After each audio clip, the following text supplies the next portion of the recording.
Hey, everybody, this is Daryl, aka The D from the Simply Incredible podcast. And tonight we're here to rank the Star Wars movies, the epicness that it's always been, sometimes not so epic. Here with Bona Fide Comics, my good friend Andy, who is having a good time over there. Shovel it in while you can, man. I know. I gotta get out of the way. I'm hungry. Hey, I grilled burgers tonight, so I did good. Yeah, he's been busy, working today and doing stuff, so we understand. Hey, and William is back again. 3 weeks in a row. He is the man, the myth, and the legend. If I already wasn't. Yeah. Right. I've got a few lists from some other people that as we're talking, I'll be kind of throwing in where they've got stuff listed. And as the night goes on, I've got a ranking and we'll have a total to see which movie is the best through the worst in the Star Wars, I was going to say trilogy. What's 11? I don't know. We might have to borrow from another language. It's a quad. It's an 11ology. There we go. If you don't make it up, you can't help. Hey, Leonard is in the house. Hey, Leonard, how is it going, my friend? You know what? Just because I can do this. There we go. What's up, Leonard? Okay, well, what we're going to do is we kind of talked about this earlier. We're going to start with the release dates on the movie from most recent, discuss them and kind of tell where we have them ranked and have a good old time. Anybody in the chat, throw down how you have the movies ranked too, and it will be a good old time. Remember, hit that like button. We always like that. Hit that sub button if you haven't already done it, and let's have fun. Everybody ready? No, I think so. I'm still working on getting a decent angle right now. There we go. I don't think there's ever. Why didn't you wear that shirt when we did the Batman one? Dude, I just reach in my closet and whatever I get. You know, it's like I've got my bumming around shirt at home. And I worked hard to coordinate. Yeah, well, sorry about that. Batman 89 still rocks. It is #1, by the way. My good friend Thomas Tolley is in the house, a world famous drummer. He's in a local band here in Lynchburg. Actually, I'm not sure if he's still in it or not. I think he was getting out of that band. I don't know. Thomas, his lovely wife, also had hip operation, and she's doing good, but about to have another one. Yeah, well, bands, I can tell you from experience, bands are like bad marriages, man. Everybody's trying to please everybody, and the music world is a place that I'm glad I'm no longer in anymore. I've never been in either one. I roll. All right, we're going to start off with episode 9, which come out in 2019, The Rise of Skywalker. Who wants to go first? Billy. You know what? You want me to go first? Absolutely, that's fine. Okay. Actually, this one and episode 7. I rewatched both of those in the last couple of days because I remember liking The Rise of Skywalker and thinking it's pretty good. I don't know, not that good. But when I rewatched it, where did I put it? First of all, I put it 5th on my list, and I put it there because I just thought it was much, much better than 8. Because anyway, we'll get to 8 later. But I thought it was a really good movie. I thought the way it ended, I thought it came out good. Rey, I like Rey. I think she's a really good character who may, in fact, be a marathon runner because all she does in these movies is run. Run. Her and Forrest Gump. But I liked it. I didn't, like the passing of my characters, but, that's all right. That's the thing. It makes you feel old. Like really, really old. You want to feel old? Look at that. He made it. Whatever. Hello. Oh. Of course, the dogs start going nuts. X-Men movies, Ricky. I didn't think you were going to make it. I wasn't going to, but then I was like, these floors, I've had enough. So I figured I'd get on for a little bit. All right. There you go. Well, I just want to That was- know we just started, so I was working on the mower, Ricky said. I was like, if like Ricky can get on. Yeah, I mean, I really wanted to, but I was just like, I'm tired. I got to do these floors. I'm stressed out, but it's all good. all You right. have to slip the dog some melatonin or something. Yeah, because they're freaking out. It's I was just going to go poop, to bed though. for it, but okay. So how's everybody going tonight? It's good. Good. We are discussing and going backwards chronologically each movie and our opinions on them. And Daryl has just graced us with his opinion of Rise of Skywalker, where I have ranked number 6. Pretty much for the same reasons. There were twists and stuff. I didn't like the whole, Palpatine's the clone daughter thing. I thought it would have been much cooler if, she had been like, I think it would have been much cooler if she'd been like the long lost, twin sister of, Kylo Ren and, they were Han and Leia's kid. I think that would have been a lot cooler. I think my ranking this movie that low is more, and I guess maybe unfairly, for stuff that I wished had happened instead of what actually happened. And I think that's the way, I think that's the way the final trilogy is going to end up. It's like, it's stuff that I wish it would have been. It just wasn't. Like Phantom Menace, you can be definitive about stuff, and of course the New Hope trilogy, you can be very definitive in your opinion. The newest trilogy, it is kind of setting the table for a brand new audience, and I think we want that to be our table, but I think it's somebody else's table. Mm-hmm. So I'm kind of looking at that. It's like there's really not much of an emotional attachment to the last trilogy, and honestly, you could flip how I rank them, and I think it's telling that I rank it 6 because I think even new Star Wars that doesn't really feel like Star Wars is better than the first trilogy that we got with the episodes 1 through 3. But again, I think it's serviceable. I think they put a nice little bow on some stuff. I think they rebounded from the mistakes of Last Jedi rather nicely. But to me, it wasn't an exciting part of Star Wars continuity. It just feels like something that just kind of happened. It was great to see, Mark Hamill. I wish that Luke had played a bigger part in it. Mm-hmm. Well, he was dead. Again, I think that shows my age and my old schoolness with that movie. But yeah, I've got it ranked at number 6. Well, one thing I will say that going into that movie, I knew that Kylo and Rey were not brother and sister, because going into it, they said, well, they're going to basically kill off the last Skywalker. So I'm like, you figure one of these two have got to go on to the future, you think. I mean, you don't think that the Death Star people, they're going to end up winning this thing. So that's why I kind of figured, going into it. I think That should have been the twist all along. They should have had the Empire win. I guess that'll go into obviously the Last Jedi and stuff like Force Awakens, especially the woulda coulda shoulda. But I feel like that's all we do with the last trilogy is we play woulda coulda shoulda. Mm-hmm. We look at the Phantom Menace trilogy as being the nightmare that it was. It's like our Star Wars bad dream, and then you look at Empire and New Hope, like, thank God this is what started it. Otherwise, I guess it is just kind of is what it is. I think the last trilogy is a perfectly average trilogy, just perfectly average. Perfectly average. I have to say, episode 1, 2, and 3 had some redeeming things for me. Like I enjoyed parts of them, but there was so much of them that was just horrible. Mm-hmm. I have Rise of the Skywalker at number 9 for me. Wow. Okay. Hey, me too. And the reason it's I so switched low, mine, Daryl. it's the reason it's so low is because of Last Jedi.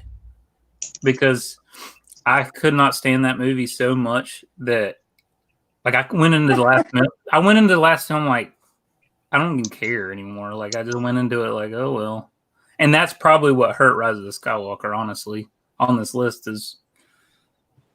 Well, it's definitely what hurt Solo, because the fans rebelled. And, everything I've heard about Solo has been like, hey, even I haven't watched Solo. I haven't seen. But everything you're talking about is like, everybody was like, okay, let's punish, Disney by refusing to see Solo because of, I guess. I don't Last even, Jedi. the punishing thing is ridiculous. To me, it was more of like, why do I even care to watch? It's like I saw Last Jedi and I walked out of the theater like, okay. I just felt weird, I was just like, this isn't Star Wars to me. I don't know. It just felt weird.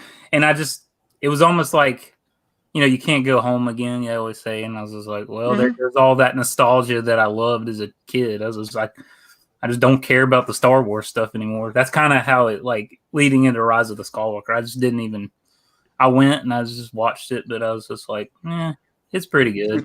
But it just felt like it's somebody else, right? Yeah, it was just, and the way they did those final 3 movies where they didn't really have a plan for any of them. It was like, oh, let's write this movie, and then the next person come in, throw a dart at a dartboard.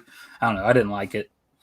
I didn't like how Kylo Ren to me was the best character of this third trilogy, and what a wasted character. He just comes in at the end. It was cheesy. I don't know. I wanted to see the Knights of Ren and all that stuff, all that cool stuff, and you don't even ever see it. And I think I can hit up more comments once we get closer to the originals and stuff. But I know exactly. I feel exactly what you're saying. We can point out a lot of mistakes with the last trilogy, and Star Wars, the marketing, I think, is what it ultimately ended up being. But anywho, Ricky, I had Rise of Skywalker as number 9.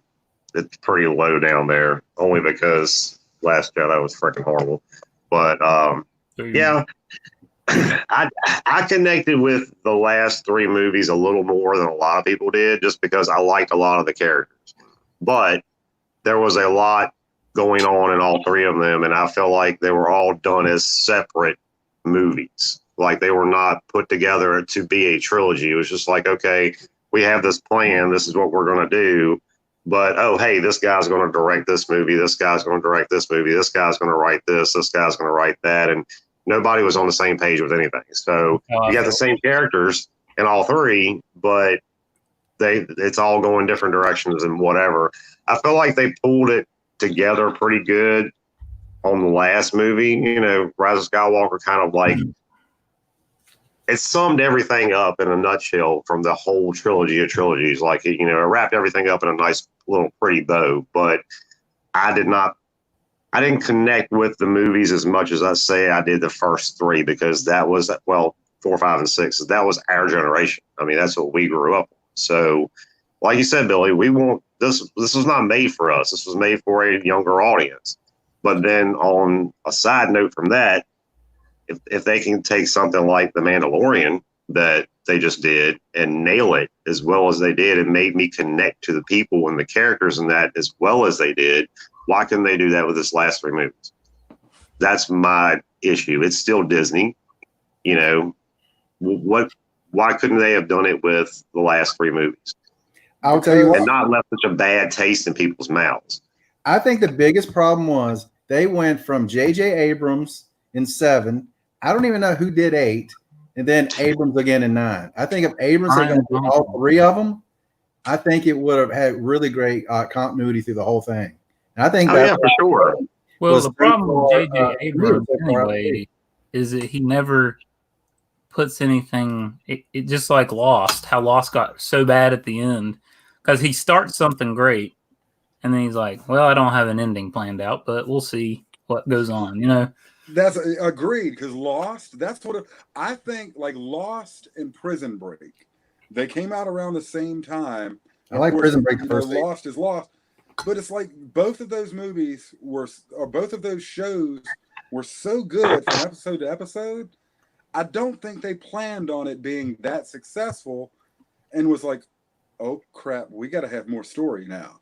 Mm-hmm. You know, it's like they had no clue where to go after the initial success.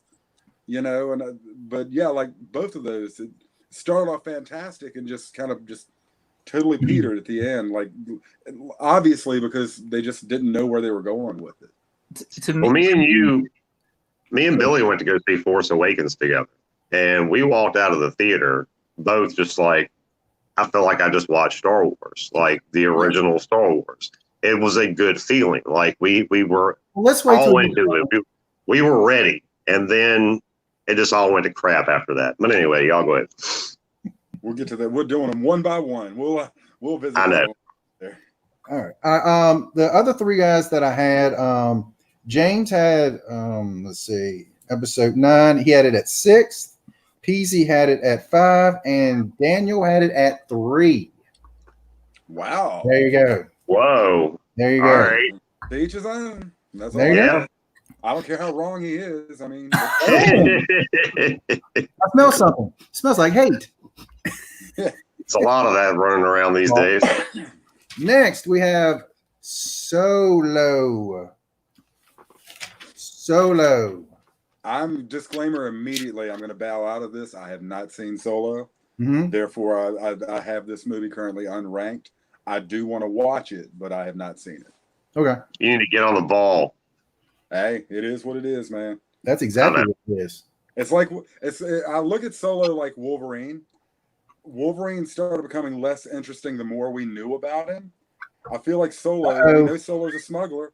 We know Solo's like, you know, we know all of the stuff about Han. How much do we really need to know before he starts to lose that interesting mysteriousness that it made him so freaking cool in New Hope? Yeah. And everybody just looks at me and nods. Yeah. I mean, I didn't really watch it. I started it and then it was so bad I just turned it off. It got better. Okay. I had no point did it get better. Bring out your dead. I have it at 8. I will say that. Oh my gosh. I have it at Okay. 8. I thought it was. I mean, I agree. I'm like, why do we need this? I would rather have had a teenage 20-year-old Yoda story made 800 years ago. That's what I would like to have seen. I don't really need to see Han Solo. I didn't need to see that. It was kind of fun to see Han and Chewie meeting, but Right. other than that, that's it for me. That is absolutely it. I had Solo at 5. Yes, I you really did. enjoyed the movie. I love Solo. I thought it was a great movie. I love to see him and Chewie meeting up. You get to see some behind the scenes stuff and a surprise thing at the end, which I'm not going to talk about because Billy hasn't seen it yet. But there's definitely some things that happen in that movie that tie up a few other little loose ends that kind of things, questions I've had throughout all the trilogies. Like, so why is he the way that he is? Like, you know, I understand what Daryl was saying. You know, want to have some kind of mystery, or it was Billy, whoever, we want to have some mystery to him. But I don't know. I thought it was awesome, and Eckhart played him pretty damn well. I thought. I think that was his name, right? Last name was Eckhart. I can't pronounce it. I'm not sure who that is. The guy who plays Solo. I know, but I'm just I didn't care enough about the character to even learn who he was. I need to rewatch it. I need to rewatch it or just start it again and hopefully make it through the beginning. But pretty much right. This is quickly turning into a crusty old Star Wars fans chat. No, not at all. No, I mean, I'm not going to lie. All the new I'm going to stuff. tell you the truth. What happened? I started. Hey, there we go. Look, we speak the truth, everybody. At least you know we're not like it's not Disney's not paying us $1 million to review these movies. Every movie's the greatest movie ever. They're all ranked number 1. Yeah. I wish Disney was paying us something for ranking these movies. That'd be great. I did see the part where I guess someone had like posted it where he like his name came from, and I just shook my head. I was like, and that's probably I another actually reason thought that was pretty clever. See, I didn't like that. I was just like, I did. I thought it was awesome. I was like, so that's where his name comes from. See, I just view it as Solo means alone. He was, you know, see what I'm saying? That's I don't need Solo solved. I don't need it solved. Yeah. You know Yeah. what I'm saying? I mean, they could have put out like a 30-minute video, how he met Chewie, then how he won the Millennium Falcon. It's done. It's It done. wouldn't make them millions of dollars, though, Daryl. You know what? But it would have made a lot more people happy. I really think so. I did like who they got to play Lando, though. That was pretty awesome. I think he did very well, actually. He did very good. I was surprised. The Lando Calrissian story, I would be all in on. Yeah. This should have been a Lando movie. Well, yeah. he started off in a Colt 45 commercial, and from there he. Do I need to bring him back over here again? What? Do I need to bring him back over here again? Who's him? Lando. Lando. Billy D. He made a visit during the Batman movies. Yeah, he come over and had a little visit with us. Colt 45 gets him every time. Yep. I probably thought about it. I would have had him standing back here behind me. Lord. Okay. The other guys, James had it at 9, Peasy had it at 8, and Daniel had it at 10. Well, apparently I'm the only person in the world that likes Solo. You are a Solo. I'll try. Like I tell you, I'm going to try it again, Ricky, and think of you as I'm watching it. Like you should. Andy, you're going to sit there and be like, man, this guy's an idiot. Andy, what kind of where do you put it at on your list? Like 11? 12? I put it at 11 because I've never seen it. I mean, I started it and I just didn't finish it. I'll put 12. 12. I put it at 12. Wow. It's at number 27. Next in 2017, we had episode 8, The Last Jedi. Who's got dibs? Do I even have to talk about it now? I got it at 7. 7. Because honest to God, I'm not. I'm gonna a little portent. Episodes 1 through 3 are just the most god awful mess I've ever seen in my life. And that feeling that Andy was talking about leaving the theater, it's like the movie Fanboys where they're rushing to get their little buddy to see episode 1, and the last line was, "Wait a minute, what if it sucks?" Yeah. Okay, so that's why I remember that these 3 defaulted to the middle of the pack for me. Because the episodes 1 through 3 are so bad, So with me, it's basically trilogy. Then, of course, the 2 ancillaries that they can pop pretty much anywhere. But like, I've got it at 7, and badness. If some people think it was horrible, but okay, and all I've got one word: Rose. And it sucks that the fanboys got to her like they did. I really hate the fact that. That everybody,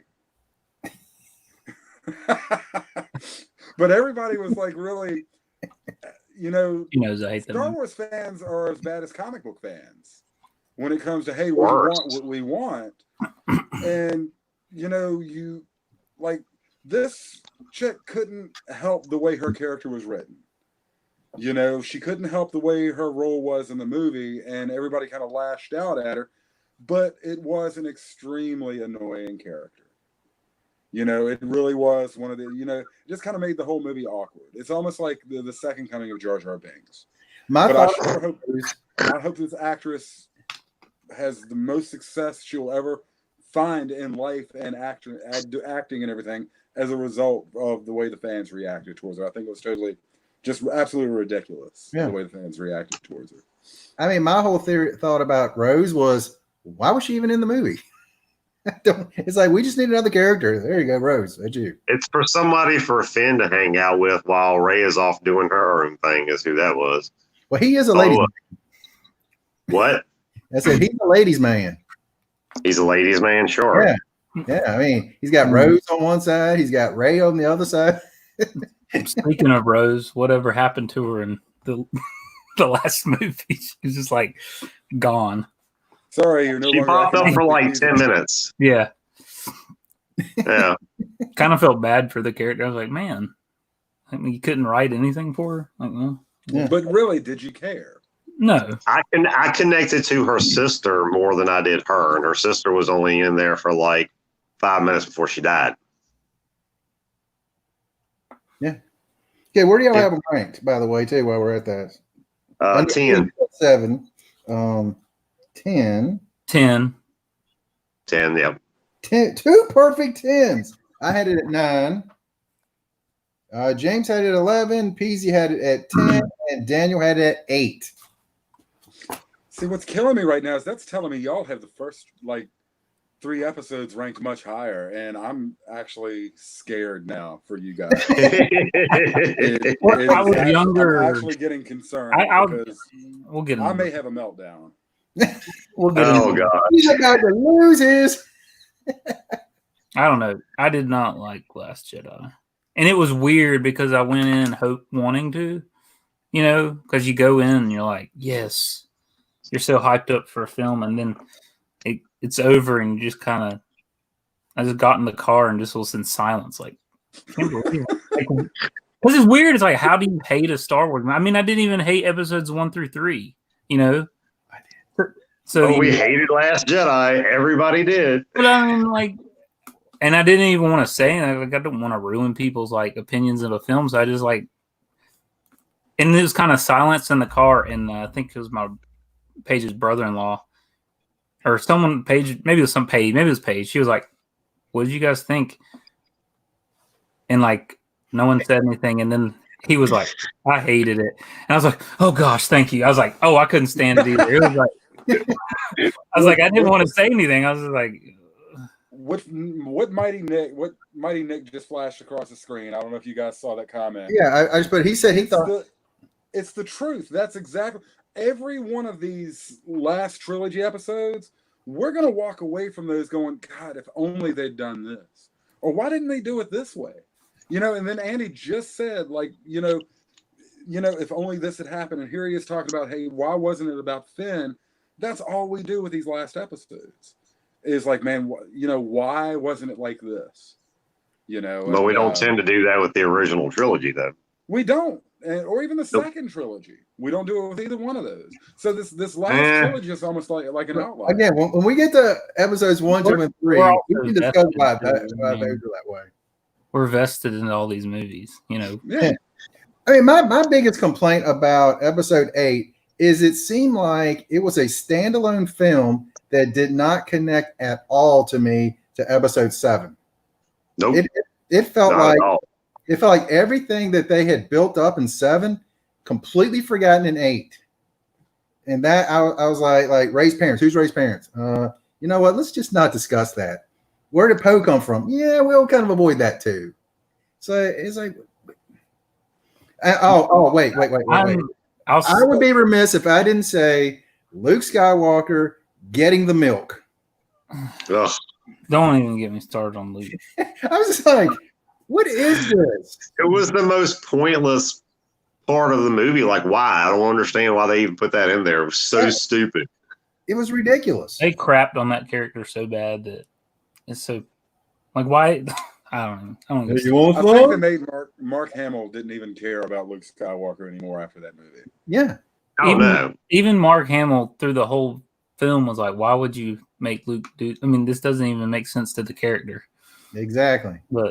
That's why I was watching it. I was like, this is not the Luke Skywalker I grew up with. I think they were trying to make Luke Skywalker seem like that, hey, I've been on an island by myself, kind of deranged for how many ever years, make him have that crazy uncle, weird eyes, does strange crap personality, and it just didn't play over as Luke. They wanted him to be the Yoda, the curmudgeon but the thing is, the difference of Yoda and Luke, Yoda saw his Jedi people basically genocide, murdered. Of course, he's going to go be a curmudgeon on an island somewhere. They were trying to do that with Luke too, because basically Kylo killed every one of his students and wiped out everybody except for him. So he walked away and was just all against everything from there on out. Mighty Nick also mentioned this. Killing off Snoke was also terrible. They built up Snoke in episode 7 and episode 8. I never got any answer about who he was or really much of anything. No, he was basically he was a clone. It's like I wanted him to be Jar Jar. Yeah. I was fully in on the B Jar Jar thing. I mean, that was like one of the rumors. Was like, please let this be true. But, Yeah, I remember. That when that came out, I was like, "This is awesome." Jar Jar is a sick. If that had been the case, I probably would have instantly sold everything Star Wars related that I had, and just forever swore off Star Wars. I would have given up on Star Wars for life if that had been the case. I will say this just because Daryl said it earlier, because he likes Rey. I am not a Rey fan. I just do not like. I thought she was. You ever heard the term Mary Sue? It's like a comic book term, where it's like a character that's just super powerful, like they can do anything. They have. That's how I felt. That's how I felt with Rey. She was just this character that, like, Force Awakens. She could do anything. There was no. She had no. She reminded me of. She reminded me of Captain Marvel from the Avengers movie. That's how it kind of related to me with her. I didn't get into her as much because I felt like they put her in there and try to make her all powerful, and she just basically had no freaking personality, none whatsoever. It's like they start off. Oh, she can fly the Millennium Falcon. Oh, she can do this. Oh, she can start just lightsaber fighting like the best of like them. Nothing. Like what? That's exactly. It's like they did not like. God, we got to watch how we're talking. Like Luke, we got to watch Luke develop. The surprise of him walking in Jedi, Return of the Jedi, with the surprise of him showing up and being in the all-black garb of a Jedi Knight. We got to watch him develop. And we got to watch him in Empire get his butt whooped. I mean, he got a hand to him. Yeah, it's like, and we wanted him to win, and we knew, like, oh, you're going against Darth Vader. It's like, you're not going to, and you see him, come back in return, and that's what made the character so great. You got to see him develop and grow. They tried to make Kylo Ren Darth Vader. They tried to make Rey Luke Skywalker. It just didn't work out. See, I liked Kylo Ren. I thought he was a good character. He was the only character throughout those trilogies that was growing and doing something. Then they got to the final film and they just fizzled him out. Well, when I first watched that movie, when I first watched Force Awakens, I hated Kylo Ren.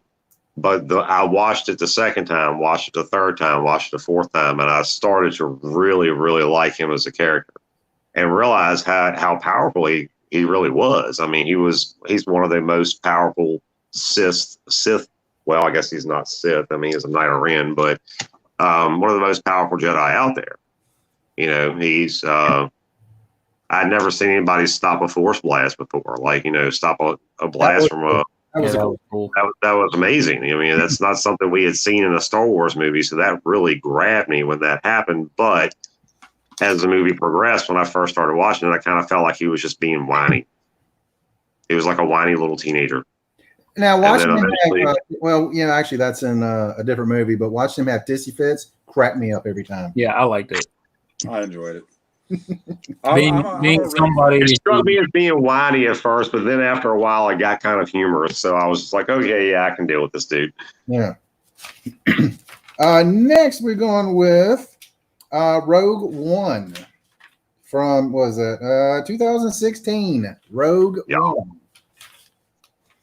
I liked it. I've got it at 4. I thought it was I feel like if they had done 4 parts of the first, I feel like I genuinely got to see something that I missed in between movies. And I think they did a good job of conveying that. And it was so enjoyable for me. Halfway through the movie, it dawned on me. It's like, oh, this is what Mon Mothma was talking about, when we lost many great people, to get these plans. Yep. And there he goes. Sorry about that. Well, there he goes. So seamlessly, you had that sense of loss at the end of the movie. Mm-hmm. And I think they did a really good job with that. I enjoyed it. Thumbs up.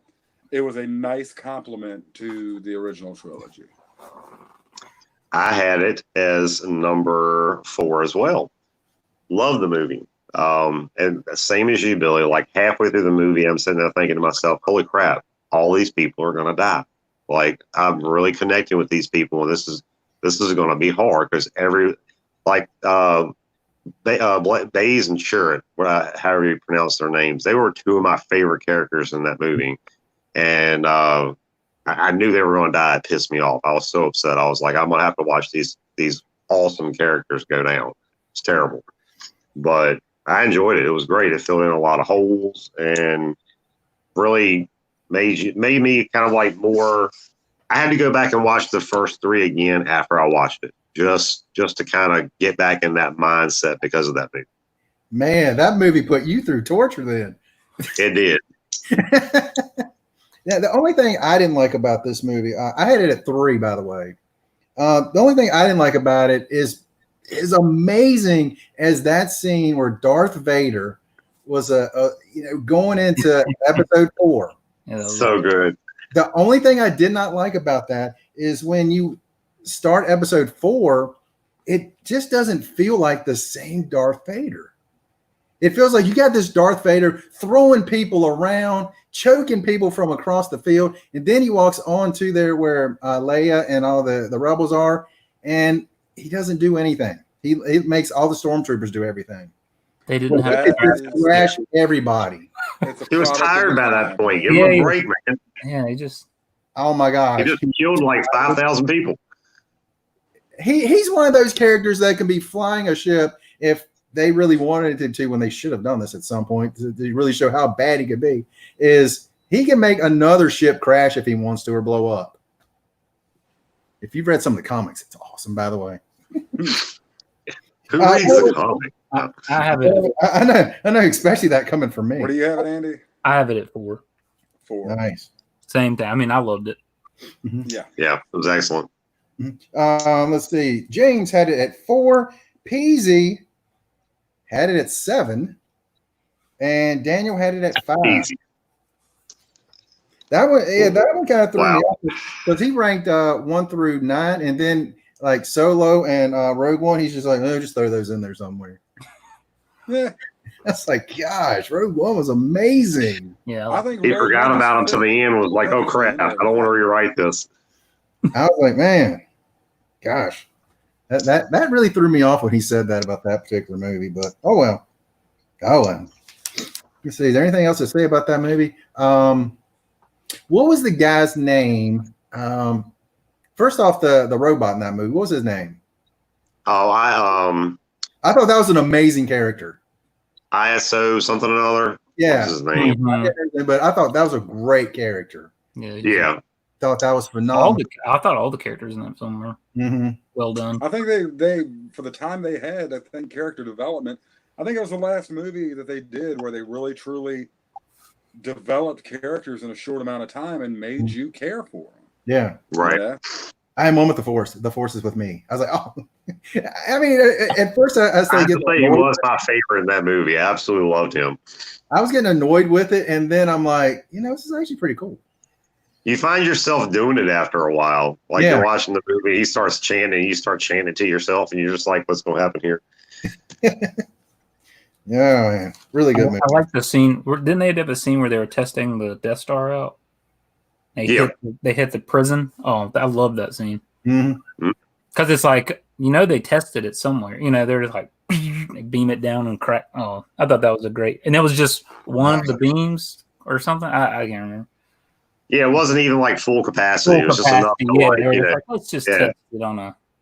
Yeah. This is like a tenth of the power. Let's just test it on something small. Yeah. I thought that was great. Nice. Let's see. 2015, episode 7 of Force Awakens. I had it at number 6. Yes, you did. I did. I really enjoyed it. The more I watched it, the more I enjoyed it. If I just stopped at watching it the first time, I probably would have ranked it a lot lower. But being as I went back and watched it multiple times, I really liked it a lot. I mean, it had a lot of good parts, and it also had some crap parts in it too. But for the most part, it made me feel like it was one of the original movies. I felt like it's how it was written. It was written to make you feel like you were watching Star Wars. It kind of just a copy of New Hope, though. I mean, It is. that's For the kind of most part, it pretty much is. Yeah. Like it. But I mean, it's kind of like, should we just redo the first one, or just reboot, or just make a new one and kind of? So I mean, the younger generation, I mean, they watched it and they're like, they probably loved it because it's basically the same thing as Episode 4. Yeah, 4. Yeah. 4, yeah. I thought it had some Episode 4 and a little bit of Episode 1 kind of thrown in the middle of it a little bit. That just It really did feel like a lot of Episode 4. I've conveniently ignored it for the most part. I've got it ranked at number 5. But I ignored it and it's all the way up to 5. Okay. Well, I ignored the similarities. Yeah, I know why I know. Yeah. You know, I've totally forgave, because to me, I kind of had in my mind a reboot mindset. You know, we're bringing this in for the next generation, and hopefully, you know, it was so cool to see a lot of familiarity. Mm-hmm. It was so cool, you know, the Han Solo, Chewie, we're home, you know, that line, you know, you almost get kind of goosebumps at certain, and I think that's the thing, like nostalgia kind of reached to you at certain parts of Force Awakens. And again, I think it's more like the love for what was there and getting to see it again and alive and well, at least until Han got killed. Yeah, that pissed me off. Yeah, I didn't mind Han dying, and I love. Oh, it pissed me off. I was so mad. I screamed at the TV every time I see it, every single time. I thought she was gonna say in the theater. Oh no! In the theater, I was just knew I had to be quiet, but I was just like, you knew he was going. You knew more. I didn't think if he was gonna die, he was gonna die like that. He went out like a bitch. Okay. His son stabbed him. He's a Jedi or a Darth Sith. He was trying to change his son. Yeah. He was reaching out. I thought it was like, he just let him kill him. I mean, like I said, he went out like a bitch. He should have fought back. How was he supposed to reach out to his son to the point where he's about to hug his son? And what was he supposed to do when the blade goes right through him? What do you do? He probably should have just shot him in the head from the get-go. Yeah. That's how I would have liked to have seen it happen. Your daughter had gone to the door, would you shoot her in the head? Gwyneth, I'm sorry. Probably, yeah. I got to do this. Yeah. I thought it was fine. But, you know, in all honesty, this is where my opinion got swayed on that movie. You know, it's not so much that he died like a bitch, but like during the first 3 episodes, you know, 4 through 6, we watched Han go from this loner that didn't need anybody, you know, to this general. And, you know, I really didn't think about it that way. And then until I heard this person discussing it this way, then he shows up in Force Awakens and he's lost everything. Yeah, right. I didn't like that too. I was like, where like the way he showed up and he's just like, it's kind of like a goober again. Like, oh, here comes old Han. Like, I was just like, man, like develop. That's it. He turned into this admirable, like, you know, when I played Star Wars with neighborhood kids, I wanted to be Han Solo. He was just that cool, you know. And it's like every time, you know, Return of the Jedi ended and he's in this great place, and then Force Awakens, it's just like he's just a pile of crap. Yep, he's lost his ship and everything. Yeah, he's back to smuggling. You know, he's still got Chewie. And when I heard this explained, it's like that's what was bugging me. And then for him to just die, you know, like he's starting to get everything back again, and they kill him. You know what I'm saying? And I don't know. My thought is some people, that's how their lives are. They get to a point they got, you know what, I got to go back to who I was. This ain't who I really am. Yeah. Type of thing. But they skipped all that. And yeah, he's like a loner the whole time. Well, let's get a movie that goes. Well, I just remember there was books and stuff, and like, you know, Han and Leia had a relationship and they had children, and it's like, I mean, I don't read a lot of the books, but I remember a couple of them. Star Wars, the divorce. But it's like all of a sudden, he's Han, the smuggler guy again. I didn't like that either. I think the only reason they killed Solo was to push over Kylo Ren as being the bad guy, to be the baddie. I think it's the only reason they did it. I think that's the one problem with a lot of those the new trilogy is they didn't give the people who invested all that time into the old Star Wars, they didn't really give us like our old characters. They didn't really give us how they got to where they are and right. Any development. It's just like here's these new characters. We don't care about the old ones. It's like but that's why we came to watch these films. I'm sorry. And they Disney really didn't give us a reason to care about the new characters. That's the thing. It's like I wanted to care about Rey. I thought, but it's like she's not that great of a character. It's like Kylo Ren was the only character that was like, all right, this has got he's got some legs. This could go somewhere. I think Finn. I don't know. I like Maz. Story hiding somewhere. I think Finn could have really been developed. And Finn had a cool backstory being a stormtrooper, and Finn did have a great backstory. Maz was probably my favorite out of all three of those movies. I loved her. Poe was just, could have been anybody. Oh, pilot character. A huge issue I have with this movie is they crash on Jakku, and Poe magically just appears somewhere else in the galaxy. How did he get somewhere else? He was not on the ship now. His jacket was there. How did he get off before it crashed? What happened? He's a pilot. No. Magic. I heard movie magic. I heard some people say he was a clone, and like the one that was on where Leia and everyone was, that was a clone of the one that crashed. Like that. He borrowed the Star Trek teleporter. Use that. Maybe he used Leia's like floating powers and just floated off. Oh, that's right. Yes. That part of that movie killed me, man. I was just like, really? Yeah, that was ridiculous. As much as I love Leia, I was just like, y'all should just let her die right then. I mean, that was just terrible. That was. I mean, you want to give us a glimpse of, hey, she's got force powers. That's cool, but that's not the way to go about it. It was awful. If you think about it, they should have made Leia be the one that shot the hyper jumped into the rest. That would have made more sense to me. Yep. Because I mean, the one lady that did that, I mean, she was like in there for like half an hour. I was like, you know what? I'm gonna die now. Then it's like, why doesn't everybody just do that? Yeah. The rebels only have like 4 ships. Like, I had to send one into the death or into that planet or whatever. Save time. It's like, all right. Terrible writing. Rankings on this. Where do we have it? Billy, I know you had it at 5. Ricky, did you say you had it at 6? 6. Andy, what'd you have? What was this one? Force Awakens. Force Awakens. This one and episode 1 can flip flop 5 or 6. They're about the same to me. All right, I'll give you a 6 on that. I guess I don't know. Or 5. All right, so you want to put down 5.5. I don't know. They're about the same. 5.5. Let's see. I had it at 6.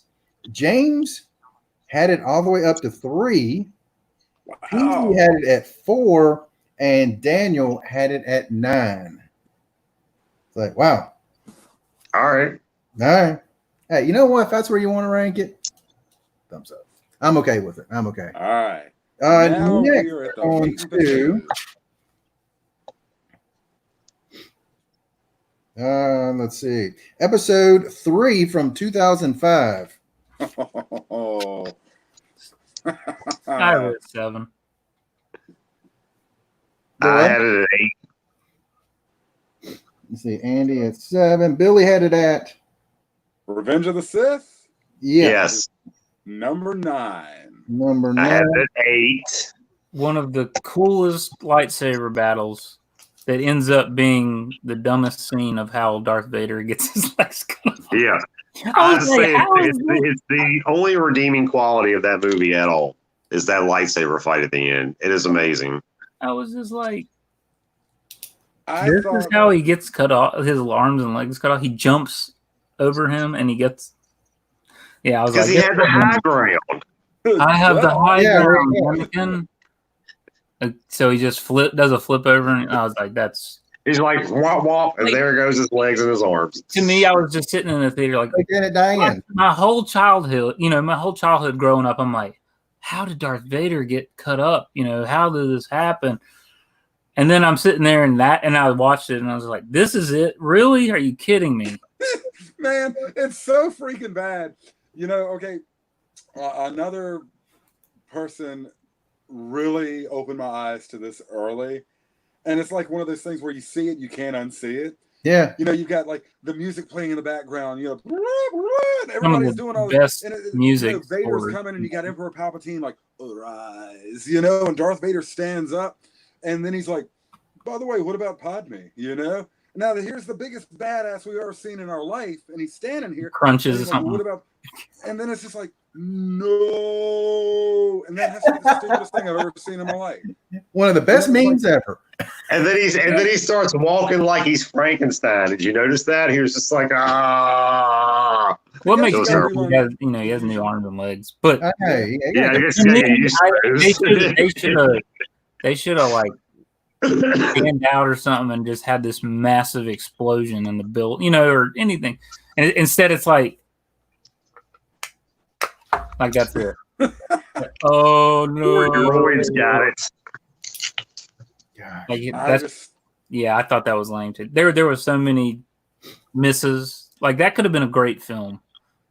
It could have been a great ending. Yeah, I mean, it could have been a great film. And it was fine that he asked about Padme, but I think he looks down, then he looks back up, and you can tell, that he's now truly Darth Vader because Padme is dead.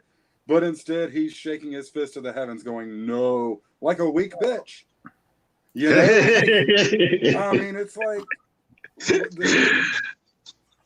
oh God, that whole scene just ruined it all. Because the lightsaber battle, like I say, was good, except for, and Andy pointed out, the loss of the legs, but cough always, yeah.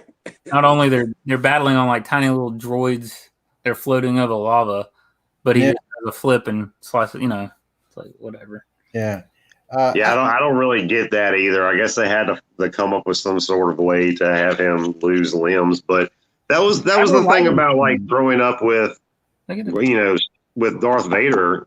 You didn't really know what was messed up about him though. Like I didn't need that explained to me. Like I remember at the end of Jedi where they took his mask off and everything, and you saw the computer parts and everything, and he was all jacked up, but you didn't know if he was missing arms or legs or anything like that. And it was the mystery to it, I guess. Is he just wearing a suit? Is he a whole man or is he not? Is he mostly robot? Well, you knew he was part like android. I mean, like parts of him were not human, but right. You knew he was messed up. Like you knew something messed him up, and I was like, "That's it." You just didn't know it was lava. You didn't know it was so lame when you swift cuts from Obi-Wan Kenobi. He was on fire. Is it on fire? He was on the fire. My phone will die. Mighty Nick was talking about General Grievous. Yeah. And my thought was, this guy, it's like a robot, but he's got emphysema. Has he been smoking too much? What caused his emphysema? I need to know this. Didn't he have the organic heart though? Yeah, he was organic with just robot all around him. He had an organic heart and lungs. That's it. And brain. Yeah, his brain is hard as lungs. Body is pretty much attached. I mean, just burned to death. And I did like watching them wield those sabers. I was like, that's pretty cool. That was pretty neat. Shouldn't it? That they got to a part there. Shouldn't every bad guy in the entire trilogy have been more of a badass than they were? You've got like freaking Grievous with all of these lightsabers where he's killed freaking Jedi, and you get to see him like helicopter spin him a couple of times, and that's it. Yeah. Over, done. Okay, didn't Dooku train Grievous? Is that what they said? Count Dooku trained Grievous? Honestly, that I don't remember. Trying to remember if that was how they said it happened. Because I thought Count Dooku was badass. I liked him a lot. Except for the name Dooku.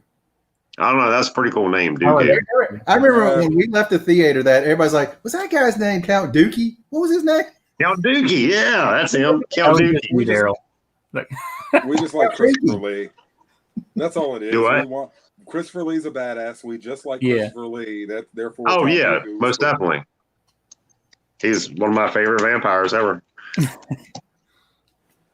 All right, let's see. The rankings were I had it at 7, James had it at 8, Peasy had it at 6. Are y'all sitting down? Daniel Yes. had it at 2.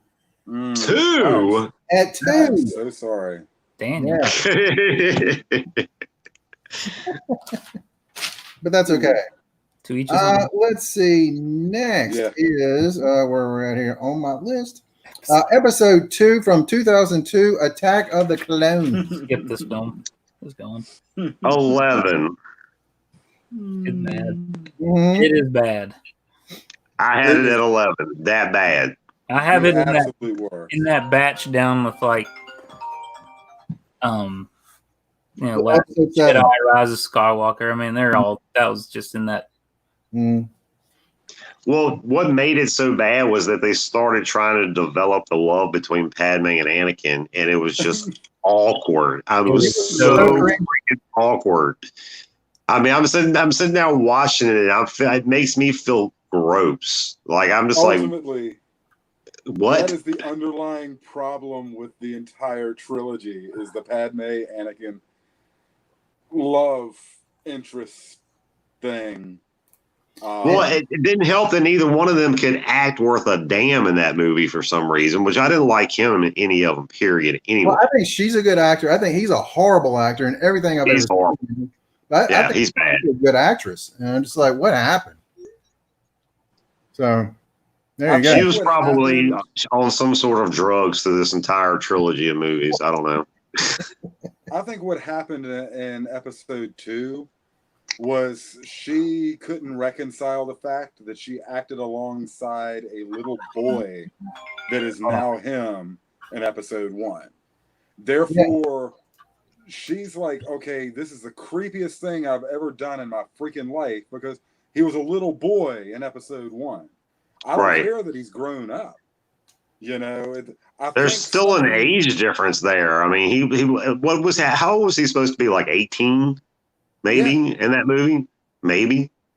It just I don't know how in the world she reconciled that. Yeah, you know, as an actress, you know that plot hole was just so ridiculous, and ultimately what soured me on episode 1. But anywho. What did you have? I think if she had gotten Black Swan money before this movie was to come out, she probably would not have done it. She'd be like, "Nope, I'm not coming back for the second one." You got Black Swan money because of these movies. The only salvation in this movie whatsoever. I went to the Dollar Flicks to see it, and there's only 2 movies that I've ever seen at the Dollar Flicks where I walked out going, "I want my dollar back," and that was Sleepwalkers. You know, so bad that Stephen King took his name off of that movie. Yes, he did. This movie, episode 2 was just, with the exception of the Yoda fight scene, which was very entertaining. Yes, the Yoda fight scene was awesome. Just nothing to this movie was good. You know. 1, 2, and 3 all had something redeeming in them somewhere. It had something in there that was really cool to see, but the majority of the movie, 3/4 of it, was just pure crap. Okay, for me, I agree with that. For me, the only redeeming thing in this entire movie was when they had that whole big Senate scene where you got all the people around. You got that little seat there with ET in it. That was it. Yeah. Everything else was horrible. Well, even the Senate scene, to be honest, was kind of nice foreshadowing to show how manipulated that politics can become. Yeah, right. You know, I mean, there was little takeaways from stuff. Sometimes you can find the little hidden message. You really have to look for it or go back and see it. But that whole Senate scene showed how easy it would be to set up a puppet government. Yeah, you know, and maybe that's just too serious for the topic, but it actually laid some nice ground. But it just doesn't mean that the movie is good. You know, just because it's got good parts doesn't make the movie good. Yeah. and it really was horrible. I mean, I can't. I gotta grab a charger. My phone's about to die. One of my biggest issues with it is how much CGI they used in these movies, and that to me was just brutal. Mhm. What movie? We're still on episode 2. Okay, we're still on episode 2. Yeah. Yeah, unfortunately, we're still on episode 2. There's CGI in all the movies. Yeah, but I mean, this is ridiculous. It was like a brand new type of CGI, and It's used it wrong. You know, it's like I mean, there were so many times you see them run, and like halfway through the run, they slow down because they're like, no, they're at the end of where the CGI stuff is, and it looks terrible. Yeah. It just looks brutally bad. I mean, they were doing a lot too. They were like, there's stuff that they did in the films that advanced CGI, but Yeah. I mean, they still had a long way to go at that point, but gosh, it just looked terrible to me. yeah, they didn't have. Not very good. You go back and you watch episode 1 and you watch this pod race, like that's some really good CGI. You know, Yeah, that wasn't bad, but when they were in that arena fighting, oh yeah, when he's like riding on things, it's so cheesy. It's like it is. That to me was horrible. it's like yeah. And I can't remember if that was in 2 or 3. I can't remember. But I mean, that scene, I was like, this is exhaustingly bad. Even that scene where they're having their frolic in the field or whatever, and he climbs up on that thing and it's CGI, and you can tell Hayden Christensen's just standing on some green thing, like, whoa! I mean, it's so cheesy. It's bad. It is so bad. It really is. Billy, what do you have? What's next, guys? What? I said, Billy, So what which do you one have? are we on now? We're We're doing episode 2, We're already right? at Episode 2, I've got Empire. ranked dead last. It is Yeah, number last 11 11. with a bullet. All right. I had it at 10. James had it at 7. Peasy had it at 9. And Daniel had it at 7. All right. Episode 1 from, was that 2001? 2002. No, 1999. Excuse me. The Phantom Menace. Yeah, 1999. I'll tell you right up. I had it dead last. Really? And I think I had it overrated at dead last. What? Wow. I mean, I think the kid acting made me want to punch myself in the face. Now, I will say this. I feel bad for how much this kid had to take from the Star Wars fans. Gosh, that's awful. I mean, it's brutal what they did to that poor kid. Kevin, Brutal. I've seen it on one of those, and it looks horrible because you can really tell the CGI. Mm-hmm. But I mean, the Star Wars universe was. I mean, they blamed that poor kid for everything. Yeah, It was, and that kid, terrible. it was bad, but The introduction of Jar Jar Binks, that's something else that made me want to punch myself in the face. yes, Jar Jar is bad. Come on, he was. I freaking hate Jar He's Jar for so much. kids. Everything about it. Gosh, I was like, geez, stop. You gotta remember, Star Wars is for kids. Yeah.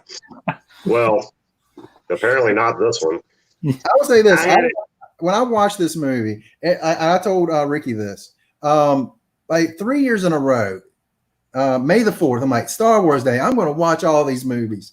I cannot get through episode 1 so I can start really going. It's like, gosh. And they have the machete order, which they completely kicked episode 1 out of. I looked at episode 1, Darth Maul. Yeah. Okay, now you're right. That 5 minutes he's in the movie. I can't think of the director. The director who directed the first episode of Mandalorian. Mm-hmm. He talks about how important episode 1 is and how important that battle with Darth Maul is to the whole franchise. And if you listen to him talk about that, you're just going to be like, all right, episode 1 is the greatest film ever.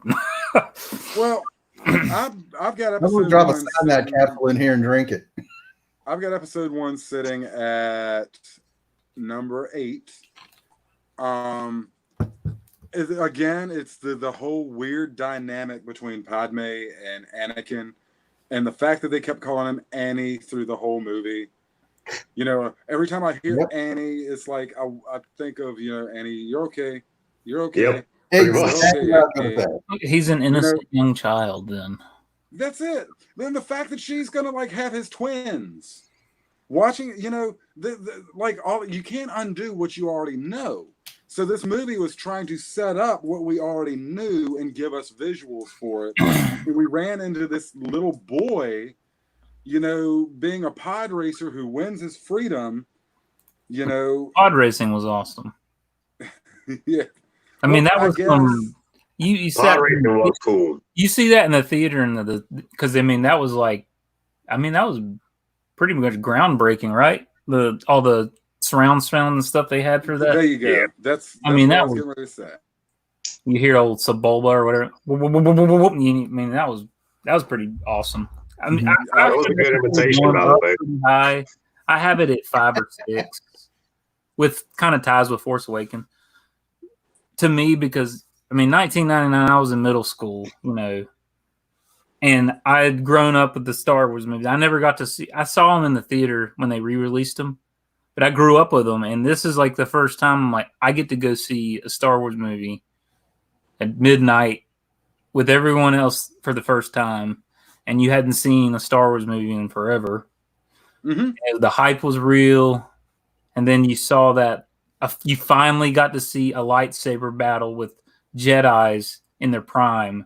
That was the craziest thing ever. Well, not to mention, Darth Maul's lightsaber. Oh yeah, that's what I'm saying. Man. It was just like mind blowing. Yeah, when he disconnected it and started, when he shot both ends out, I was just like, oh, I was so shocked. I loved it. Yeah, I think they should have done more with that character in that movie. They shouldn't have killed him off so quickly, though. Qui-Gon Jinn was a great character. Yes, there was. Yeah. Qui-Gon was one of my favorite characters in those movies. Period, hands down. He was amazing. The lightsaber choreography went to an extremely next level in this movie as well, where you watch some of Luke and Vader's, in return, you watch their lightsaber battle at the end. It's just like Luke swinging wildly back and forth, and Vader blocking. But Luke's never. But you always know, Luke's kind of a noob. He never. What does he fall? What does he fall? Luke is a noob. Okay, you're right. Yeah. Ooh, rock. Ooh, yeah. Yeah, one thing that I remember watching those movies, I appreciated the fact that they had the choreography to the lightsaber scenes, where they treated lightsaber dueling like an art form, instead of here guys, just swing these sticks back and forth, and just sword fight. Well, it's finally okay, this is what Jedis would look like in their prime, or Sith. It's this is what Darth Vader could do if he wasn't old and half a robot, and he's fighting, Obi-Wan, who's just gonna go possibly, he doesn't even care, If we could go back, yeah, Obi-Wan was just ready to die and move on to be a Force ghost. Doing,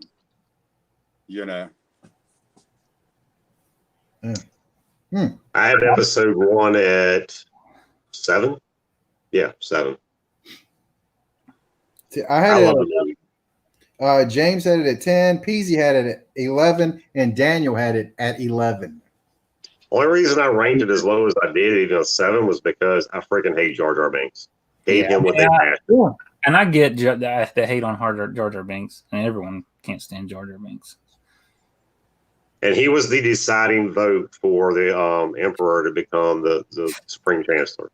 So he can suck it. He's not real, Ricky. It is real. It's real to him, man. It's real to me, okay? I just watch Jar Jar Binks in his house. I know it. No, I hate Jar Jar Binks so much. He's got a stuffed Jar Jar that he cuddles every night before he goes to bed. You can come search my house right now. There will be nothing Jar Jar Binks related in my house. He's redoing the floors. He's putting a Jar Jar Binks under there. Like the telltale heart underneath the floorboards. Every now and then it just goes Misa.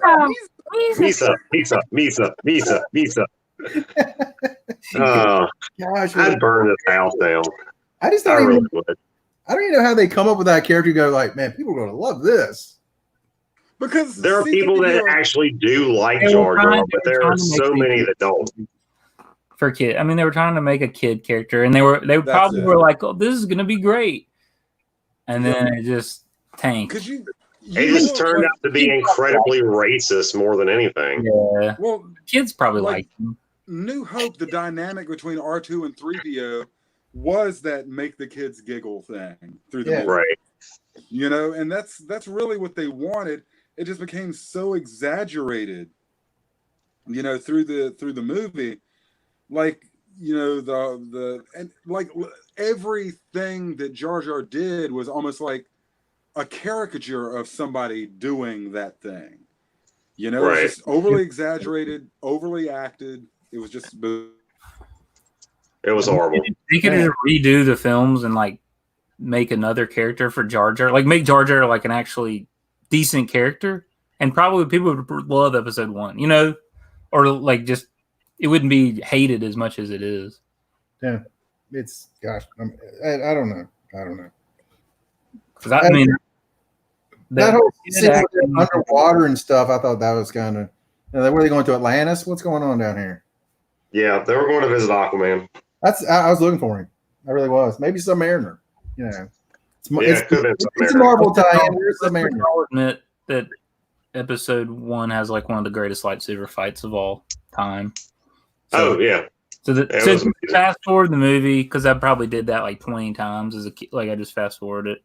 All right. Hell, just the scene where Maul shows up on that little bike that he was riding, you know, and does the flip off of it. You know, it's just like, this is gonna be awesome. Good. And Yeah, I mean, the yeah. Duel of Fates was playing, and like, I still, when I'm driving, sometimes I just start like singing Duel of Fates. Dun, dun, dun, dun, dun, dun, dun, dun. If I'm in a hurry. It's like, Oh, Lord. Yeah, but talk about a wasted character. Darth Maul is that. he's not. 100. He's come back. I mean, he's back, but I haven't watched Clone Wars, but I've heard it's really good. I need to. Clone Wars is amazing from what I've heard. I really want to start watching it. Yeah, It's that been- and I might go back and just binge it all. Yep. I need Yeah. to do that too. let's see, where are we going to now? That would be 1983, Episode 6, Return of Said Jedi. oh, this was a tough one. I found it This is a very tough easy. one. I have it at 2. I have it at 1. What do you have it at, Bill? Okay, whatever. I've got Return at 3. Let's see, Oh. I've got it at 4. James has it at 5. PZ and Daniel both have it at 1. Jedi and Empire was hard for me to decide between the two because the two are my favorite out of all the Star Wars movies. You just Both love of them. the Ewoks.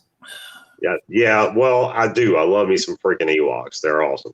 But no, I feel like Jedi was a better movie to me in the opinion of Luke came into his own, and you know Sell it. Ricky. what? Sell it. Sell it. Convince me. I'm having a hard time talking. I'm very tired, guys. Been up since 2:15. Leave me alone.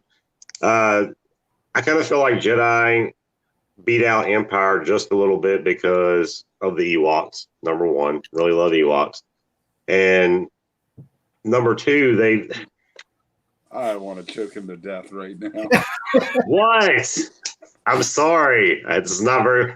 Stop it. Daryl. he goes to bed at night singing the Ewok celebration song, going yum yum. I mean, you don't know that. I've heard he watches the Ewoks movie a lot too. That You know, TV I haven't seen that in years, but I really do want to look it up and watch it. Interesting point, though. All right, now you look at how Andy said he approached the first trilogy, and here we Right. are bashing on Jar Jar, and crusty older people treated the Ewoks like we treat Jar Jar and everything, but as we were younger, we totally dug the Ewoks. You know what I'm saying? When I was a kid, I didn't even think about the Ewoks. Like I was just like, oh, they're just a little cute little person on a planet. Like I didn't really think they were cute, but they were also savage. I mean, look at them like beating stormtroopers to death with rocks. It was pretty friggin' awesome. Hey, Jar Jar took out all those androids. I mean, but he did it. He did it by mistake. I mean, he was stumbling around goofy as all get out. That was skill. 83, I was 8 years old, and here I'm watching, Return in the theater, and the Ewoks. I left going, "Oh my God, they were so cool! The way they did this and this and this." And people my age that stood in line in '77 were like, "Well, that was pretty damn stupid." And we do that. You know what I'm saying? Yeah, you have a very good point. I mean, me watching that, I'm like, wait a minute, these guys, they planned a way for the not the AT-ATs. What are the two-legged ones? ADST. Yeah, ATST. Yes. And they planned these two logs perfectly to smush their heads. Like, and it was just timing. Yeah, how did all those little Ewoks get those logs up there? I mean, yeah, science doesn't count. How would the There was so many little Ewoks. It took a lot of them to pull those logs up there, but they had many. I mean, apparently all they do is dance around and play drums and screw, so they make more Ewoks. People. I mean, it could they be damn sure called him a C-3PO and a Han Solo, didn't they? Exactly. That's one of my favorite scenes is when he's floating, like the Luke Skywalker makes him float in the chair, and he's like, oh, and the Ewoks are going, yeah, like dancing around and covering their heads, and then start bowing to him. Oh. Anybody get those screen grabs of Ricky? What? Oh, where's Dennis when we need him? Yeah. Oh yeah, please don't. No, that got old quick. Yeah, you're going viral, man. Yeah, probably so. It's fine. Yeah, I enjoyed Return. I have it at 2. I mean, when I was a kid, seeing the Jabba the Hutt scene on the barge, like mind blowing as a kid. I mean, I was just like, this is the coolest thing ever. I was right around that age when seeing Leia was like, hello. Well, look at the in the earlier movies. It didn't make a difference to me. I was just like, I just thought she was awesome because she choked Jabba. Him out. Yeah, I was like, yeah. No, Jedi was one of the first movies I ever saw in a theater, and I actually saw. I never saw Star Wars or Empire in theater when I was a kid.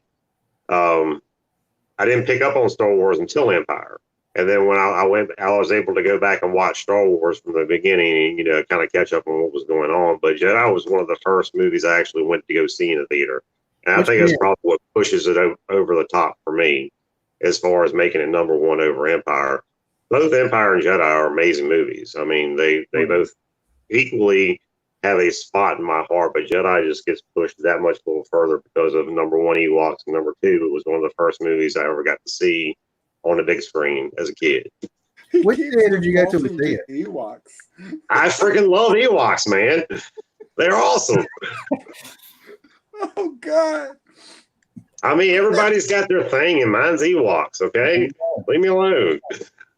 He's got an Ewok fetish. Oh my God. It's not a fetish. It just went fetish. There's nothing sexual about it. I just like Ewoks. You give me a good Ewok. And it's slave Ewoks. wearing the gold bikini.